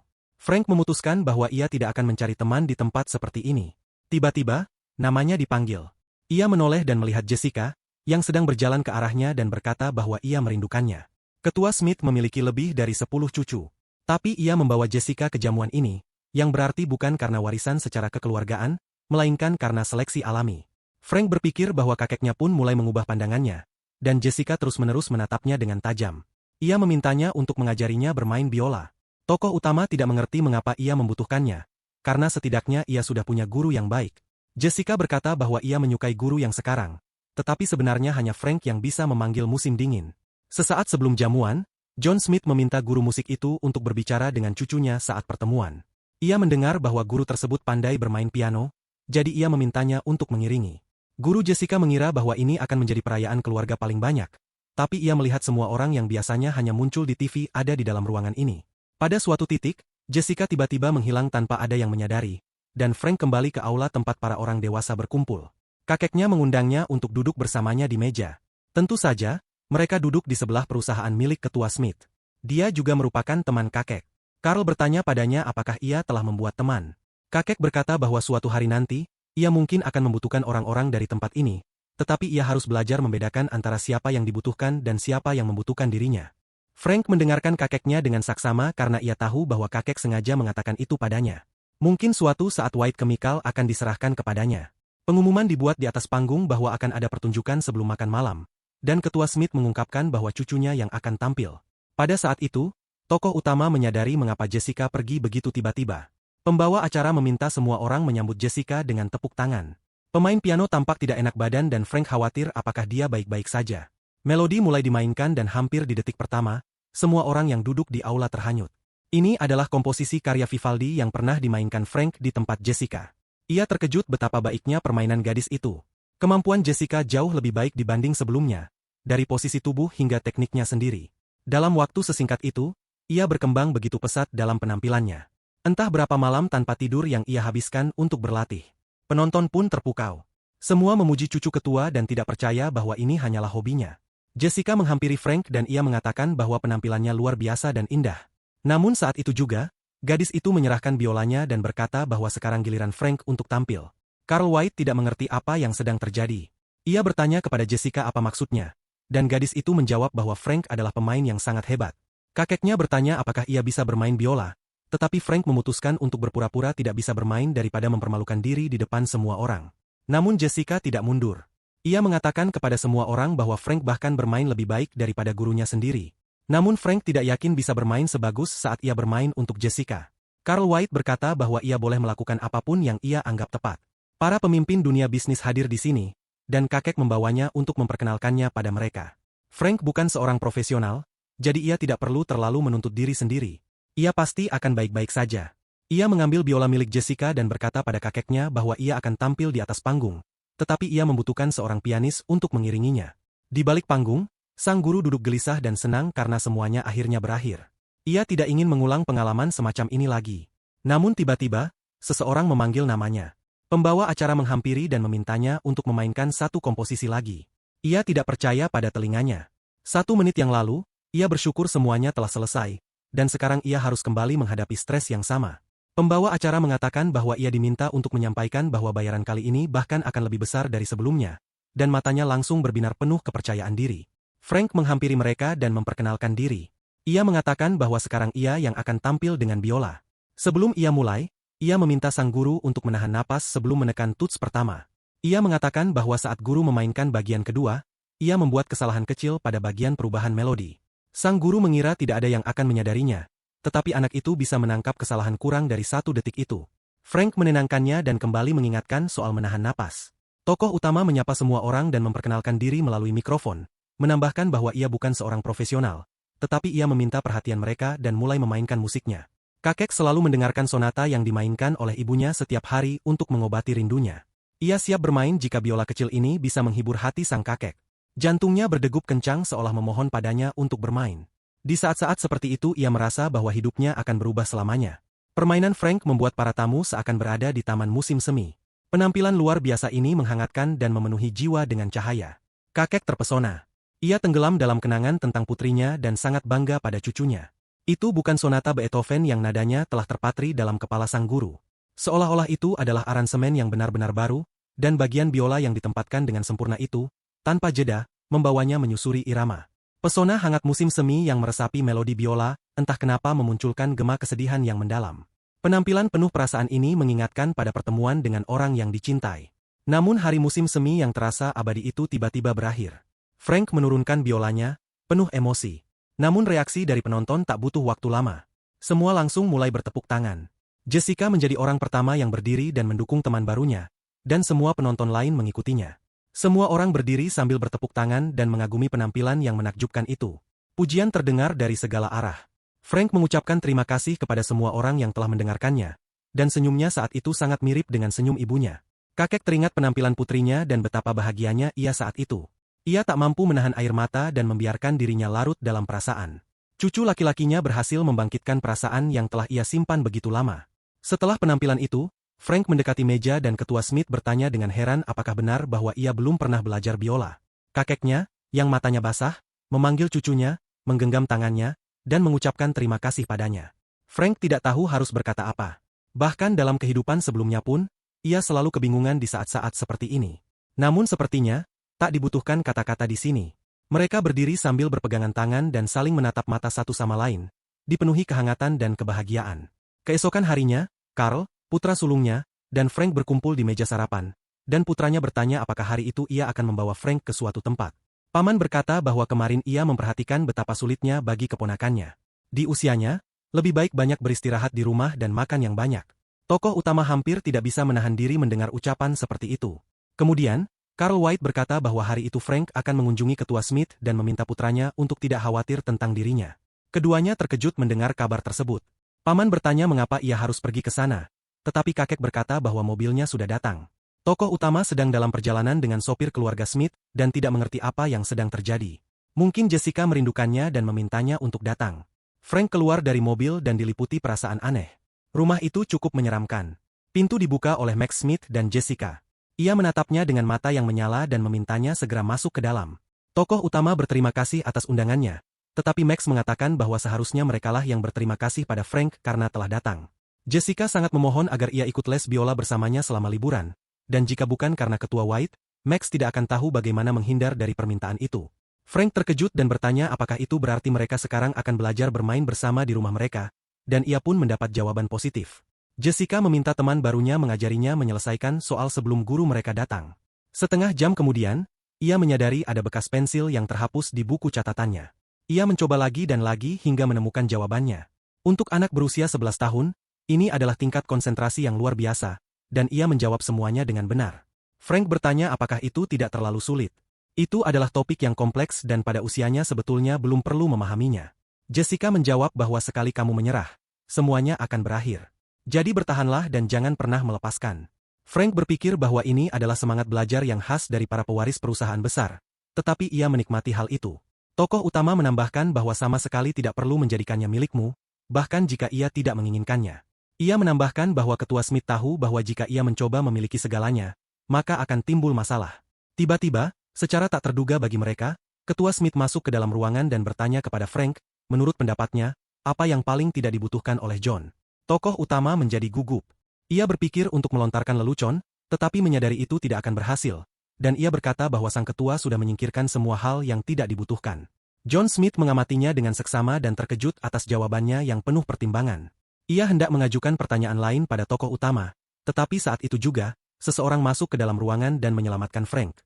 Itu adalah guru biola Jessica yang datang untuk memberikan pelajaran ganda, dan ia masuk ke ruangan dan menyapa semua orang.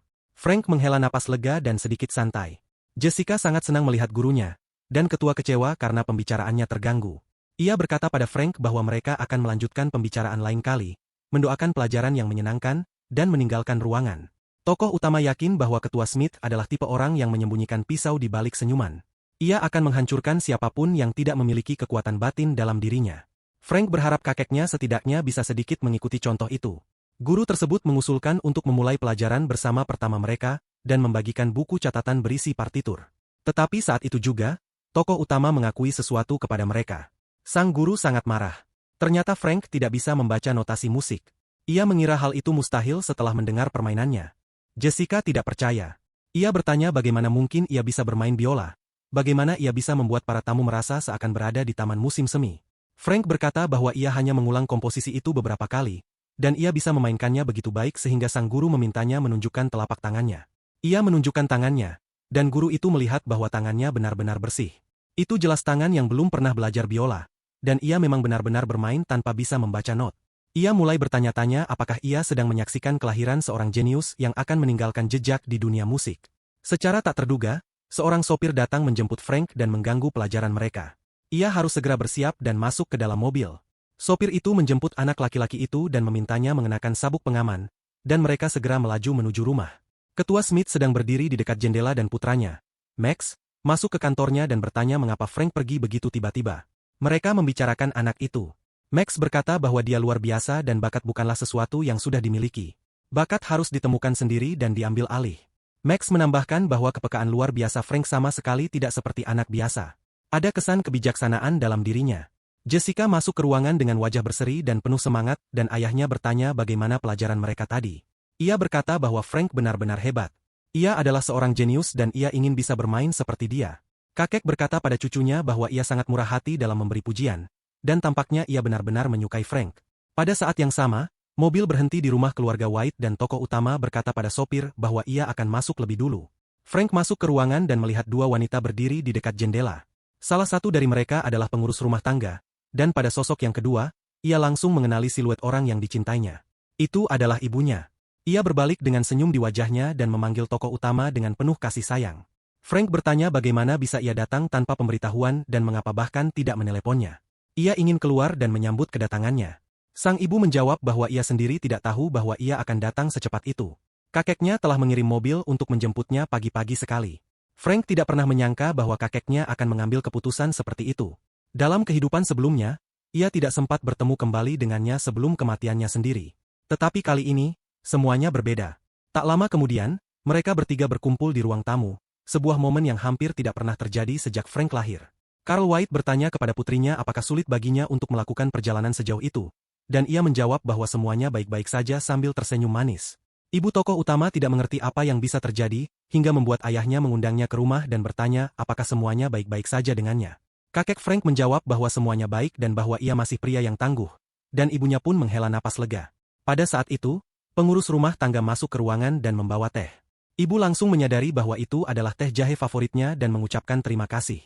Sang pelayan menjawab bahwa ibu Frank adalah satu-satunya orang di rumah yang meminumnya, dan ia tidak bisa melupakannya.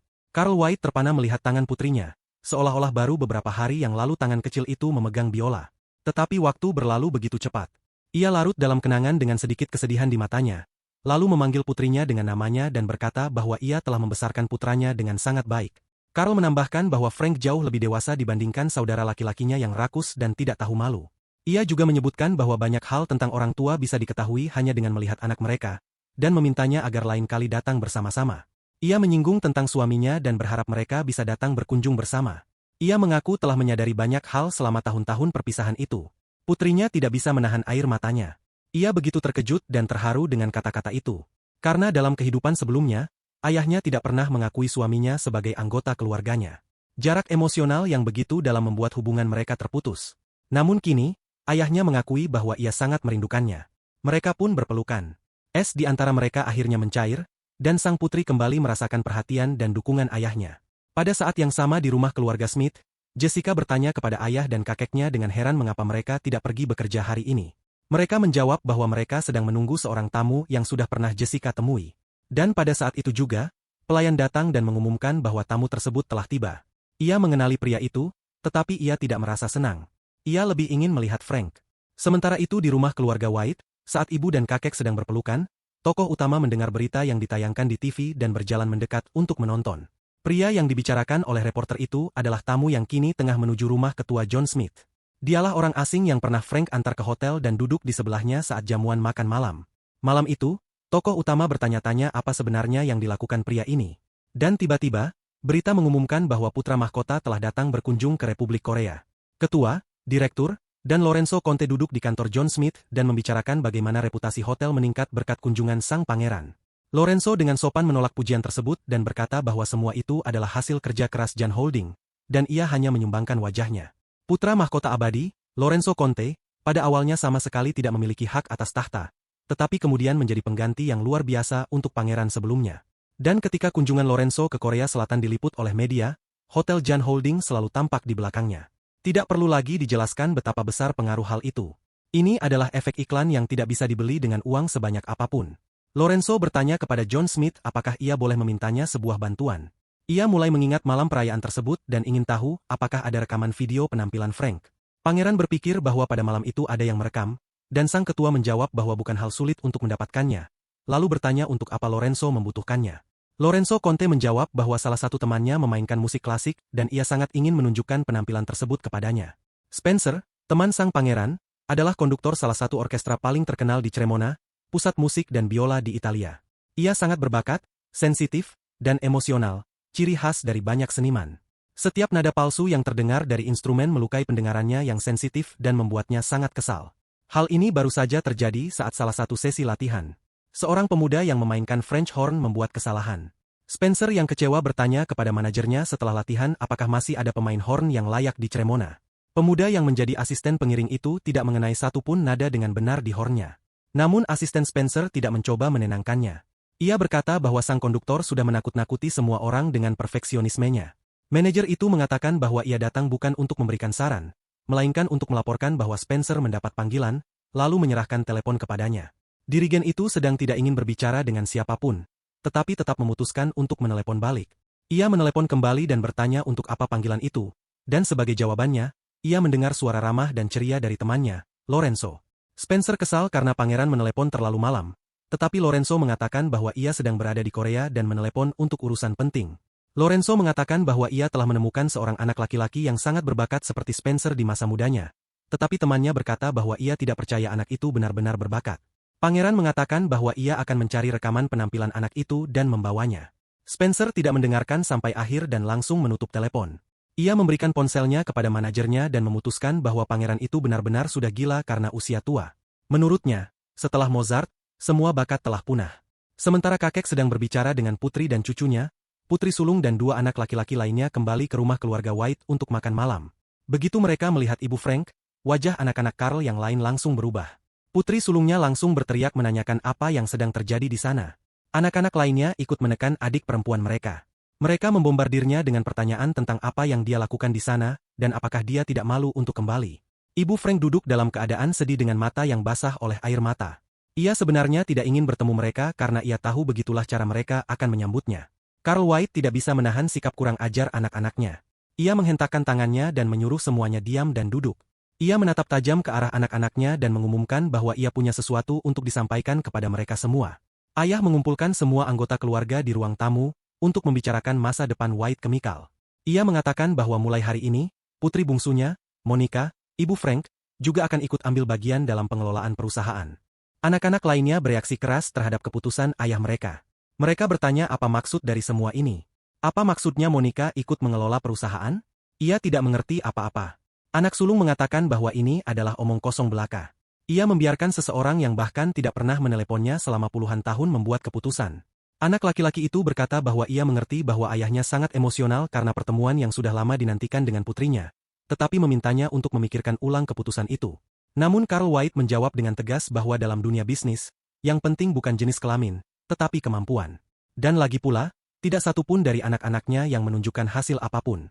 Frank menyaksikan semuanya dengan diam, terkejut karena semua ini sangat berbeda dari kehidupan masa lalunya.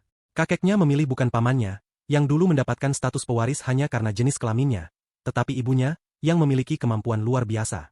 Sebulan pelajaran biola bersama Jessica telah berlalu. Tokoh utama sangat menyukai pelajaran itu. Ia bersenang-senang. Ia begitu menikmatinya hingga selalu bertanya-tanya mengapa ia tidak melakukannya dalam kehidupan sebelumnya. Guru musik tidak mengerti bagaimana ia bisa menghasilkan suara seindah itu. Dan Jessica selalu mengatakan bahwa Frank memang benar-benar jenius alami. Gadis itu memintanya untuk bermain lagi dan lagi. Tokoh utama menyukainya dan ia tidak pernah menolak. Sang guru percaya bahwa tokoh utama memiliki bakat yang bahkan tak bisa ia impikan. Namun alih-alih iri, ia justru merasa jantungnya berdebar. Ternyata, memberikan segalanya dalam mengajar seseorang adalah hal yang sangat luar biasa. Ia benar-benar ingin melihat bagaimana Frank tumbuh dewasa. Jessica sedih dan bertanya apakah Frank benar-benar akan pulang setelah liburan, dan memintanya untuk tidak pergi. Guru musik mendukung muridnya dan mengatakan bahwa ia sangat menyesal Frank harus pergi. Banyak hal telah berubah sejak kehidupan sebelumnya. Frank mengatakan kepada mereka bahwa ia masih memikirkan apakah akan pergi atau tidak. Dan terlihat jelas dari wajah mereka bahwa tidak ada batasan bagi kebahagiaan mereka. Keesokan harinya, tokoh utama pergi bekerja bersama kakeknya. Carl White bertanya apakah ia bosan terus duduk di kantor bersama pria tua. Frank menjawab bahwa ia senang bisa menghabiskan begitu banyak waktu bersama kakeknya. Dan Carl mengatakan bahwa akan sangat menyenangkan jika Monica bisa tinggal beberapa hari lagi. Ia berkata bahwa ia khawatir tentang suaminya dan pergi tanpa memberikan jawaban yang jelas. Dan setelah itu, seperti yang bisa diduga, para kerabatnya mulai berusaha keras menyenangkan ayah mereka. Putri sulung Carl selalu ingin mengejutkan ayahnya dengan hidangan masakannya, meskipun ia bahkan tidak tahu apa yang disukai oleh sang ayah. Ia mencoba merapikan dapur, memeriksa ulang masakan yang dibuat oleh pelayan rumah, dan mencicipi semua makanan sebelum disajikan kepada ayahnya. Paman Frank juga terus berada di sisi Carl. Ia membela saudarinya dan juga memainkan kartu belas kasihan dengan menggunakan putrinya. Ia berkata bahwa putrinya menangis dan meminta pergi ke rumah kakeknya. Ia sangat ingin melihat kakeknya. Tapi yang lucu adalah bahwa putrinya masih bayi dan bahkan belum bisa bicara. Carl White sudah muak dengan semua sandiwara yang terjadi di rumahnya. Ia langsung bertanya kepada putranya apa yang sebenarnya ia lakukan di sana. Ayahnya bertanya apakah putranya tahu bahwa ia hanya memiliki tempat di perusahaan karena Carl. Namun itu pun ternyata tidak cukup baginya. Ia mempekerjakan segerombolan orang bodoh yang tidak kompeten ke dalam perusahaan, yang hanya tahu menjilat sepatu putranya. Carl White menghentakkan tangannya ke kursi dan berkata bahwa putranya adalah orang bodoh karena telah membesarkannya di tengah para penjahat. Putranya berlutut di depan ayahnya dan mulai memohon ampun. Ia meyakinkan ayahnya bahwa ia bisa memperbaiki semuanya, tetapi ayahnya mengatakan agar ia bahkan tidak berpikir untuk muncul di perusahaan. Carl White duduk di kantornya dalam diam, tersiksa oleh pikiran dan keraguan bahwa Monica mungkin tidak akan setuju untuk membantunya mengelola perusahaan. Frank sangat memahami perasaan kakeknya dan melihat betapa besar kekhawatirannya terhadap ibunya. Selain putri bungsunya, Carl White tidak memiliki anak lain yang bisa ia percaya. Tokoh utama mengatakan bahwa jika benar-benar tidak berhasil, maka bisa berkonsultasi dengan para profesional. Ia mencoba menawarkan alternatif kepada kakeknya agar ia tidak terlalu khawatir. Opsi ini membuat Carl sedikit lega dan ia setuju. Saat itu, terdengar ketukan di pintu. Itu adalah penasihat kakek. Ia meminta maaf karena mengganggu dan masuk ke kantor. Ia datang untuk mengklarifikasi tentang pengembangan bahan-bahan baru. Pria ini sangat familiar bagi Frank, tetapi ia tidak tahu di mana ia pernah melihatnya. Ia yakin ini bukan hanya perasaannya saja. Ia pernah melihatnya di kehidupan sebelumnya, dan Frank mulai mengingat dari mana wajah itu begitu dikenalnya. Begitu kakeknya menyebutkan nama lengkap penasihatnya, tokoh utama langsung mendapat petunjuk dan mengingat semuanya. Ini adalah pria yang membocorkan pengembangan baru ke luar negeri, yang menyebabkan kerugian besar pada bisnis dalam negeri, dimulai dari White Chemical. Di masa depan, insiden ini dinamai sesuai nama si pengkhianat. Namun pada saat itu, identitas dan nama si pelaku belum diumumkan ke publik. Frank tidak akan menyadarinya jika ia tidak terlibat dalam penyelidikan itu sebagai jaksa pemula. Inilah ironi takdir. Tokoh utama kini sudah mantap dan tidak akan membiarkan perusahaan kakeknya hancur di kehidupan ini. Frank berpikir bagaimana cara menangkap orang brengsek ini yang seperti kanker dalam perusahaan. Kakeknya melihat laporan dan merasa kecewa. Cucunya menyadari hal ini dan bertanya apa yang terjadi dan apakah itu ada hubungannya dengan pamannya. Kakek terkejut. Frank ternyata cukup cerdas dan akhir-akhir ini ia telah memperhatikan cara kerjanya. Tentu saja, ia merasakan atmosfer dalam perusahaan. Carl berkata bahwa ia tidak memiliki waktu lama lagi untuk hidup, dan bahwa siapapun yang menginginkan warisannya tidak tahu apa yang mereka hadapi. Ia khawatir dengan apa yang akan terjadi pada perusahaan setelah ia tiada, tetapi ia memberitahu cucunya agar tidak khawatir. Ia akan menangani semuanya sendiri. Tokoh utama tidak tahu apakah ia harus langsung mengatakan bahwa ada satu pengkhianat brengsek di perusahaan. Mereka bisa saja menganggap ia sudah gila. Bagaimana mungkin seorang pemuda tahu soal ini? Frank memutuskan untuk menyampaikan informasi ini dalam bentuk nasihat metaforis dan mengatakan bahwa jamur tidak pernah tumbuh hanya di satu tempat. Ia mengibaratkannya dengan sebuah tempat laundry, di mana pakaian menjadi berjamur dan pemiliknya hanya peduli pada bagian luar, tanpa menyadari bahwa jamur bisa tumbuh di dalam juga. Carl memikirkannya karena cucunya benar. Bagian yang busuk bisa dengan cepat menghancurkan semuanya. Biarkan sebentar saja, seluruhnya akan rusak. Kakeknya tidak langsung mengerti mengapa Frank mengatakan ini, tetapi kemudian ia bertanya-tanya apakah anak ini benar-benar bisa melihat langsung ke dalam diri orang-orang. Sementara itu, di kota Cremona, Italia, asisten Spencer memberitahunya bahwa ada permintaan yang meningkat untuk artis asing di negara-negara Asia. Saat itu, secara mengejutkan, Lorenzo berlari masuk ke aula konser dengan senyum di wajahnya. Spencer terkejut karena pangeran seharusnya masih di Korea. Lorenzo menjawab bahwa ia benar-benar ingin menemuinya dan menunjukkan sesuatu.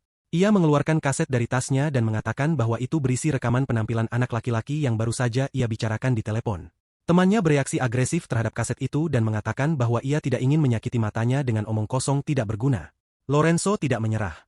Ia menyodorkan kaset itu ke tangan Spencer dan memohon agar ia tidak menghakimi sebelum mendengarkannya. Dirigen itu terkejut. Biasanya, pangeran akan langsung pergi begitu ditolak. Tapi kenapa sekarang ia begitu gigih? Ia mengambil kaset itu dan mengatakan bahwa ia akan mendengarkannya hanya sekali, dan setelah itu tidak ingin membuang-buang waktu. Beberapa menit kemudian, mereka bertiga sudah duduk di kantor. Pangeran sangat bersemangat dan yakin bahwa Spencer akan menghargai penampilan Frank. Mereka memutar kaset dan mulai menyaksikan pertunjukan. Tokoh utama tidak terlalu menonjol dari penampilannya. Mereka menunggu permainan biola dimulai. Dari nada pertama, Frank langsung memukau Spencer dengan permainannya.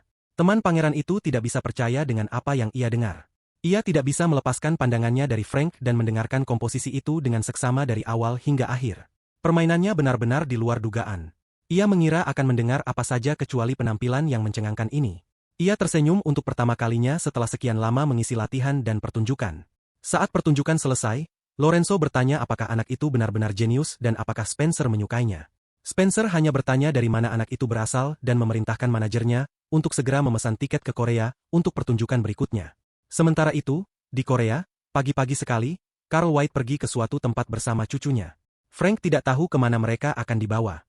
Mereka melewati daerah pegunungan. Pemandangannya indah, dan ketika mereka tiba di tujuan, mereka disambut oleh seorang pria tua. Frank melihat sekeliling dan tiba-tiba melihat sebuah monumen. Ia menyadari bahwa mereka telah datang ke makam neneknya. Kakeknya mengeluarkan sapu tangan dari jasnya, mulai membersihkan monumen itu dengan hati-hati, dan menyapa nenek dengan senyum di wajahnya.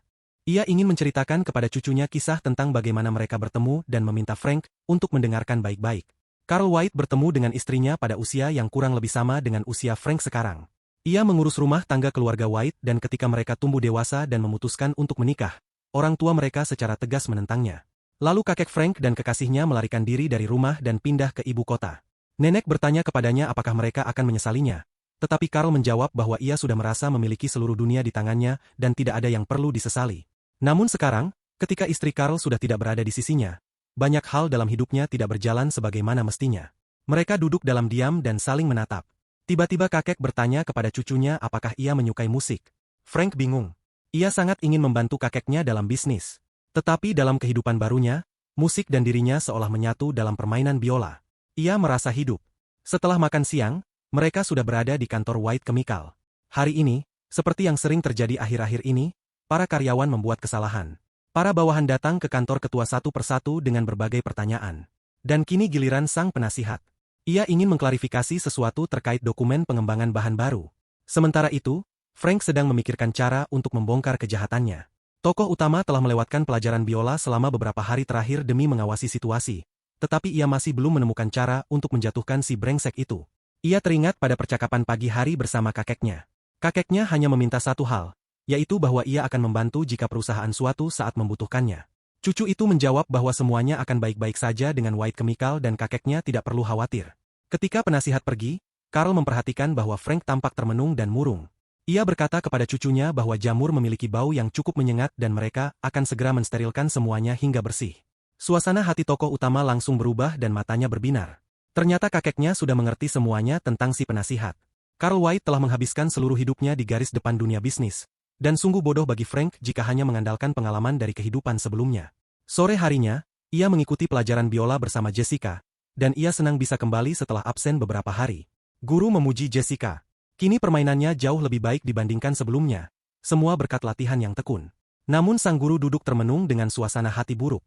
Frank menyadari hal ini dan bertanya apa yang mengganggunya. Jessica begitu larut dalam permainannya sehingga bahkan tidak menyadari perubahan sikap gurunya. Tapi kini ia juga menjadi penasaran. Guru mereka mengatakan bahwa ia khawatir karena kemampuannya sendiri akhir-akhir ini tidak berkembang sama sekali. Kedua anak itu terkejut. Mereka bahkan tidak membayangkan bahwa bahkan guru sehebat dia pun memiliki kekhawatiran seperti itu. Guru mereka pasti benar-benar hebat jika dipercaya mengajar pewaris dari korporasi terkenal.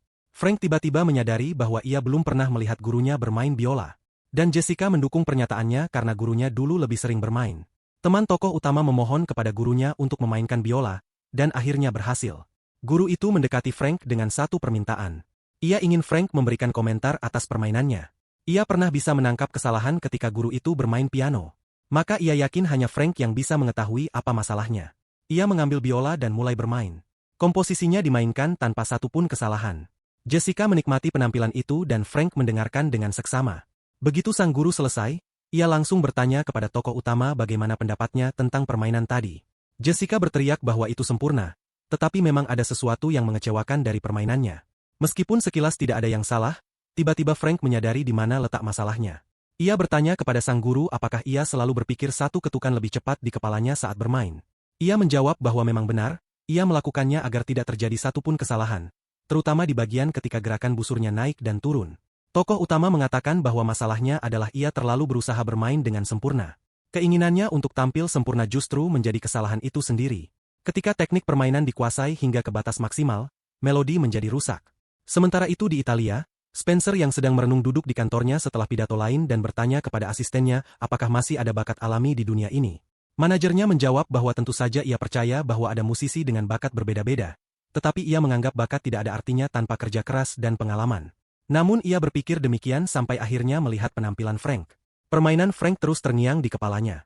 Spencer mengaku bahwa dulu ia juga berpikir begitu, tetapi sekarang ia tidak sabar menantikan konser di Korea. Pada saat ini, manajernya bertanya-tanya siapa mentor dari anak berbakat itu. Jika anak itu benar-benar sehebat itu, semua orang pasti ingin menjadikannya murid mereka. Dalam kepanikan, sang maestro bergegas mengambil mantel dan cepat-cepat keluar dari kantor. Ia tampak sangat khawatir.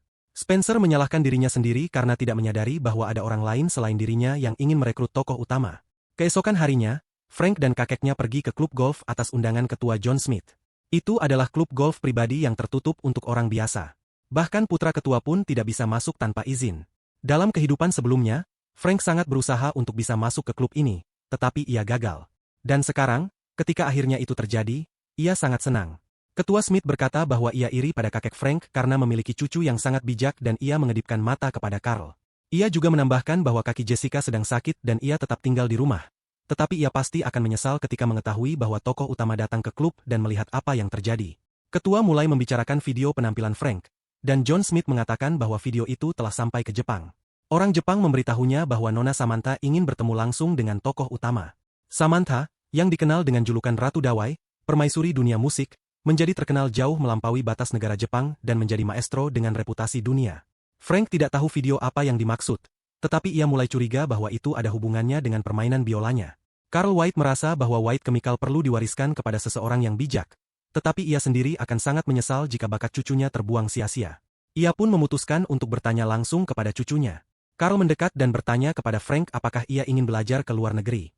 Tokoh utama menjawab dengan serius dan tegas bahwa ia tidak ingin pergi kemana-mana. Lalu kakek bertanya apakah ia suka bermusik.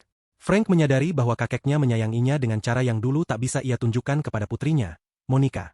Tapi Carl White hanya memiliki sisa waktu hidup lebih dari 5 tahun. Dan sang tokoh utama tidak ingin menyia-nyiakan waktu yang berharga dengan belajar di luar negeri. Ketua Smith menyela percakapan mereka. Ia berkata bahwa Nyonya Samantha sangat terkenal dan Frank jelas tidak tahu siapa dia. Tokoh utama menjawab bahwa ia tidak peduli seberapa terkenalnya wanita itu dan jika dia benar-benar ingin menemuinya, maka seharusnya dia datang sendiri. Jawaban ini membuat kakeknya dan sahabatnya tertawa terbahak-bahak. John Smith berkata bahwa sekarang ia mengerti mengapa cucunya begitu tergila-gila pada Frank. Pada saat itu, seorang bawahan ketua Smith mendekatinya dan membisikkan sesuatu ke telinganya.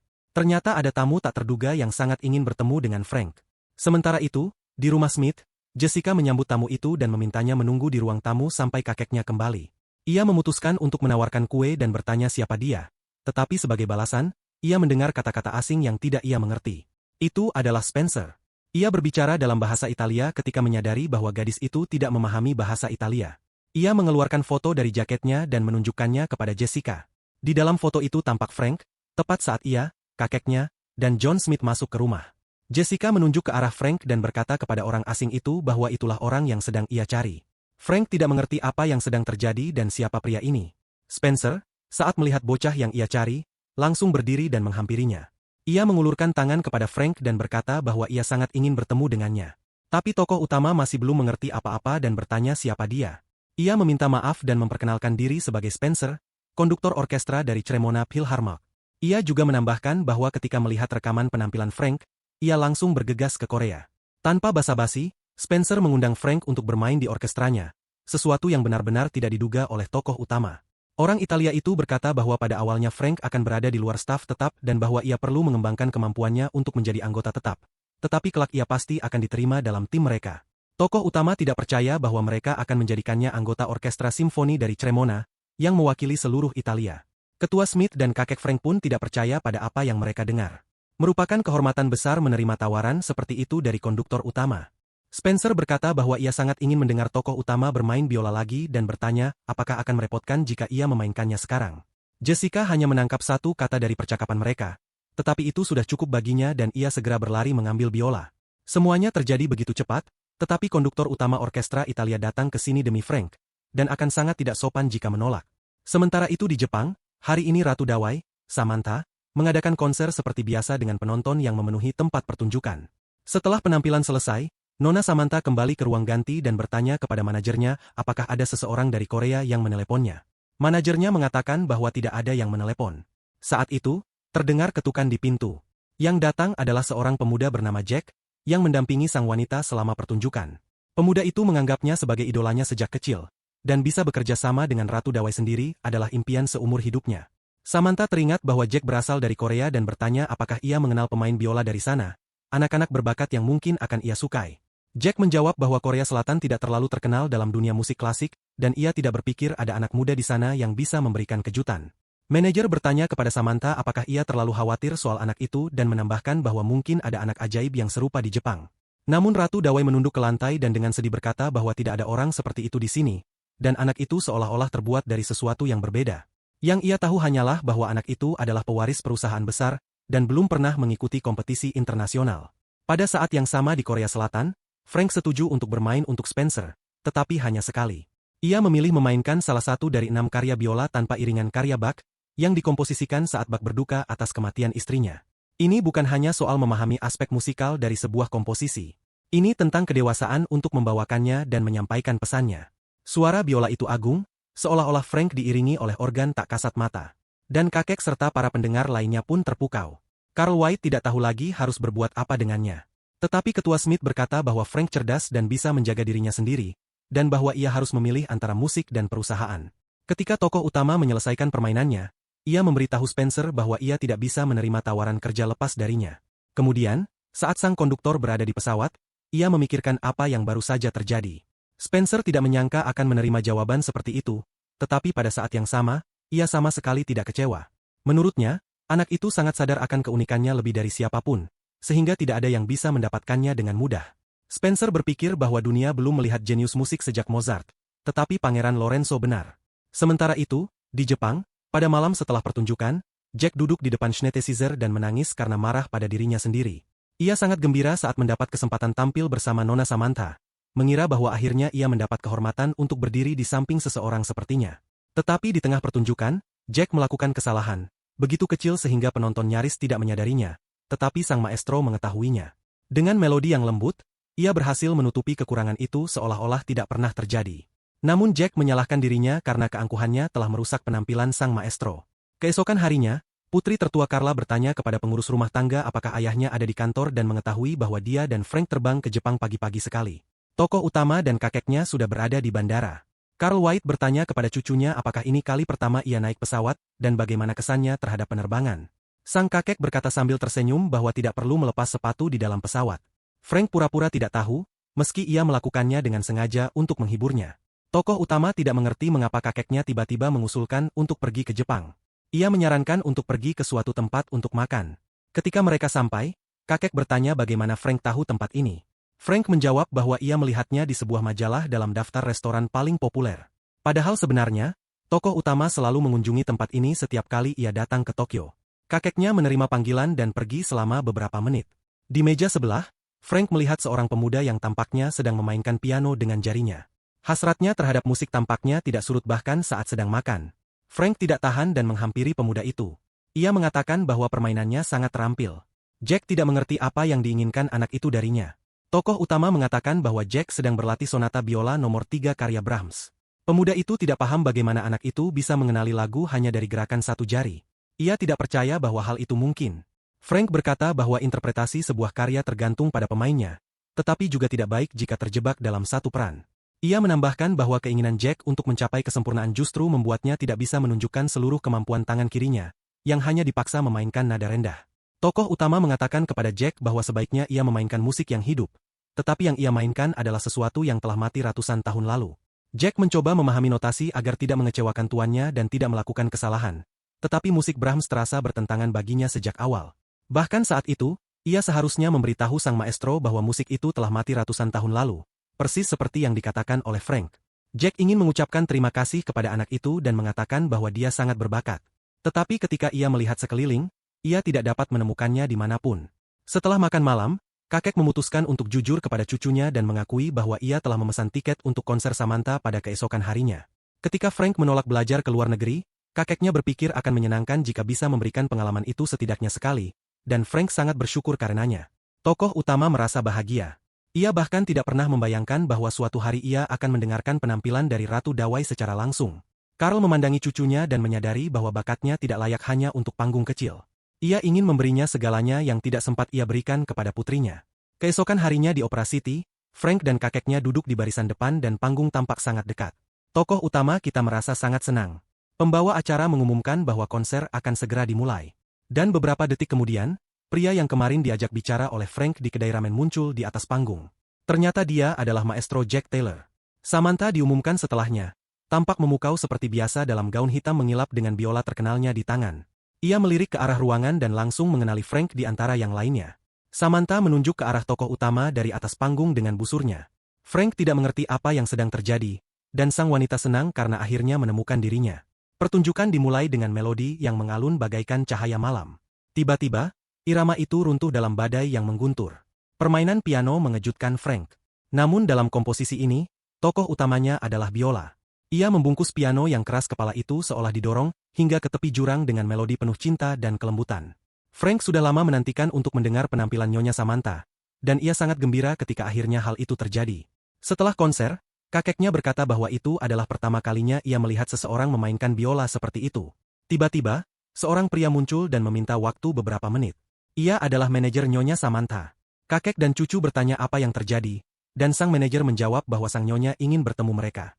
Pada saat yang sama di ruang ganti, Jack meminta maaf kepada Samantha karena telah melakukan banyak kesalahan. Sangat sulit dan memalukan baginya untuk mengakuinya lebih awal. Ia mengatakan bahwa kesalahannya juga memengaruhi penampilan sang maestro. Maka dari itu, ia menyampaikan permintaan maaf yang tulus. Samantha menjawab bahwa hari ini mereka memainkan sonata ketiga Brahms, dan interpretasi Jack sangat indah. Dibandingkan dengan beberapa hari yang lalu, perbedaannya bagaikan siang dan malam. Maka, ia mengatakan kepada pianis itu bahwa itu sudah cukup untuk menjadi permintaan maaf. Jack mengakui bahwa sebenarnya ada seorang anak laki-laki yang membantunya, tetapi ia tidak tahu namanya, yang membuat sang maestro terkejut. Saat itu, pintu ruang ganti terbuka. Manajer membawa masuk Frank dan kakeknya dan memberitahu Samantha bahwa inilah orang-orang yang ingin ia temui. Jack memandangi tokoh utama seolah melihat hantu, dan Frank masih tidak percaya bahwa pianis yang ia temui di kedai ramen adalah Jack Taylor sendiri. Di sebelah kiri Jack berdiri sang wanita. Ia mengulurkan tangannya kepada Frank dan berkata bahwa ia senang bertemu dengannya. Ia benar-benar ingin bertemu dengannya. Tokoh utama diliputi perasaan aneh. Dalam kehidupan sebelumnya, saat ia menjadi penggemar Samantha, sang maestro sudah wafat. Ia mengulurkan tangan kepadanya dan berkata bahwa ia sangat senang bisa bertemu dengan mereka. Itu adalah kehormatan besar baginya. Samantha melihat tangan Frank yang halus dan indah dan merasa takjub. Namun, ia merasa aneh jika keterampilan setingkat itu hanya bisa dicapai melalui latihan semata. Penampilan Frank memikatnya, dan jika bukan karena jadwal konser, ia sudah terbang ke Korea sejak lama. Maka, ia menyarankan untuk mengatur pertukaran pengalaman. Jack Taylor menyadari bahwa jika Samantha tidak ingin mengajarinya, tetapi bertukar pengalaman, maka itu berarti dia sudah mengakui anak ini sebagai musisi yang setara. Frank terkejut dengan tawaran ini. Melihat keraguan di wajah sang anak, Samantha memintanya memainkan biolanya sekali saja. Instrumen miliknya adalah sesuatu yang diimpikan setiap pemain biola. Itu adalah salah satu biola terbaik di dunia. Ia mengambil biola itu, tetapi menolak untuk memainkannya. Beberapa hari kemudian, Jack Taylor melakukan wawancara di Korea dan diminta menceritakan bagaimana rasanya bekerja sama dengan maestro dari Jepang. Jack berkata bahwa itu adalah kehormatan besar dan ia menganggap pengalaman itu lebih sebagai pembelajaran, karena Nona Samantha benar-benar tiada tandingan. Pewawancara mengatakan bahwa Nona Samantha juga sangat menghargainya dan mengatakan bahwa Jack memiliki semua potensi untuk menjadi maestro dalam dunia musik klasik Korea. Sang maestro muda pada gilirannya berkata bahwa menurutnya, musik klasik Korea akan segera mengalami perubahan besar. Pada hari terakhirnya di Jepang, Frank dan kakeknya mengunjungi pemandian air panas. Tokoh utama merasa sangat senang dan ingin berkunjung lagi suatu hari nanti. Frank bertanya kepada kakeknya apakah ia menjaga kesehatannya dengan baik, dan Carl White berkata bahwa ia pasti akan baik-baik saja selama 10 tahun lagi. Tanpa diduga, ia mendapat pertanyaan balik. Kakeknya bertanya mengapa ia tidak memainkan biola untuk Nyonya Samantha. Sang kakek tahu seberapa hebat Frank dalam bermusik, tetapi ia tetap bertanya-tanya mengapa cucunya menolak tawaran Samantha padahal ia sangat membutuhkannya saat ini. Tokoh utama tidak tahu bahwa kakeknya sangat peduli. Tetapi ia merasa bahwa jika saat itu ia bermain untuk sang maestro, ia mungkin tidak akan pernah bisa kembali ke rumah lagi. Namun, ia tidak mengatakan hal ini kepada kakeknya. Ia mengabaikan pertanyaan itu dan mengganti topik pembicaraan.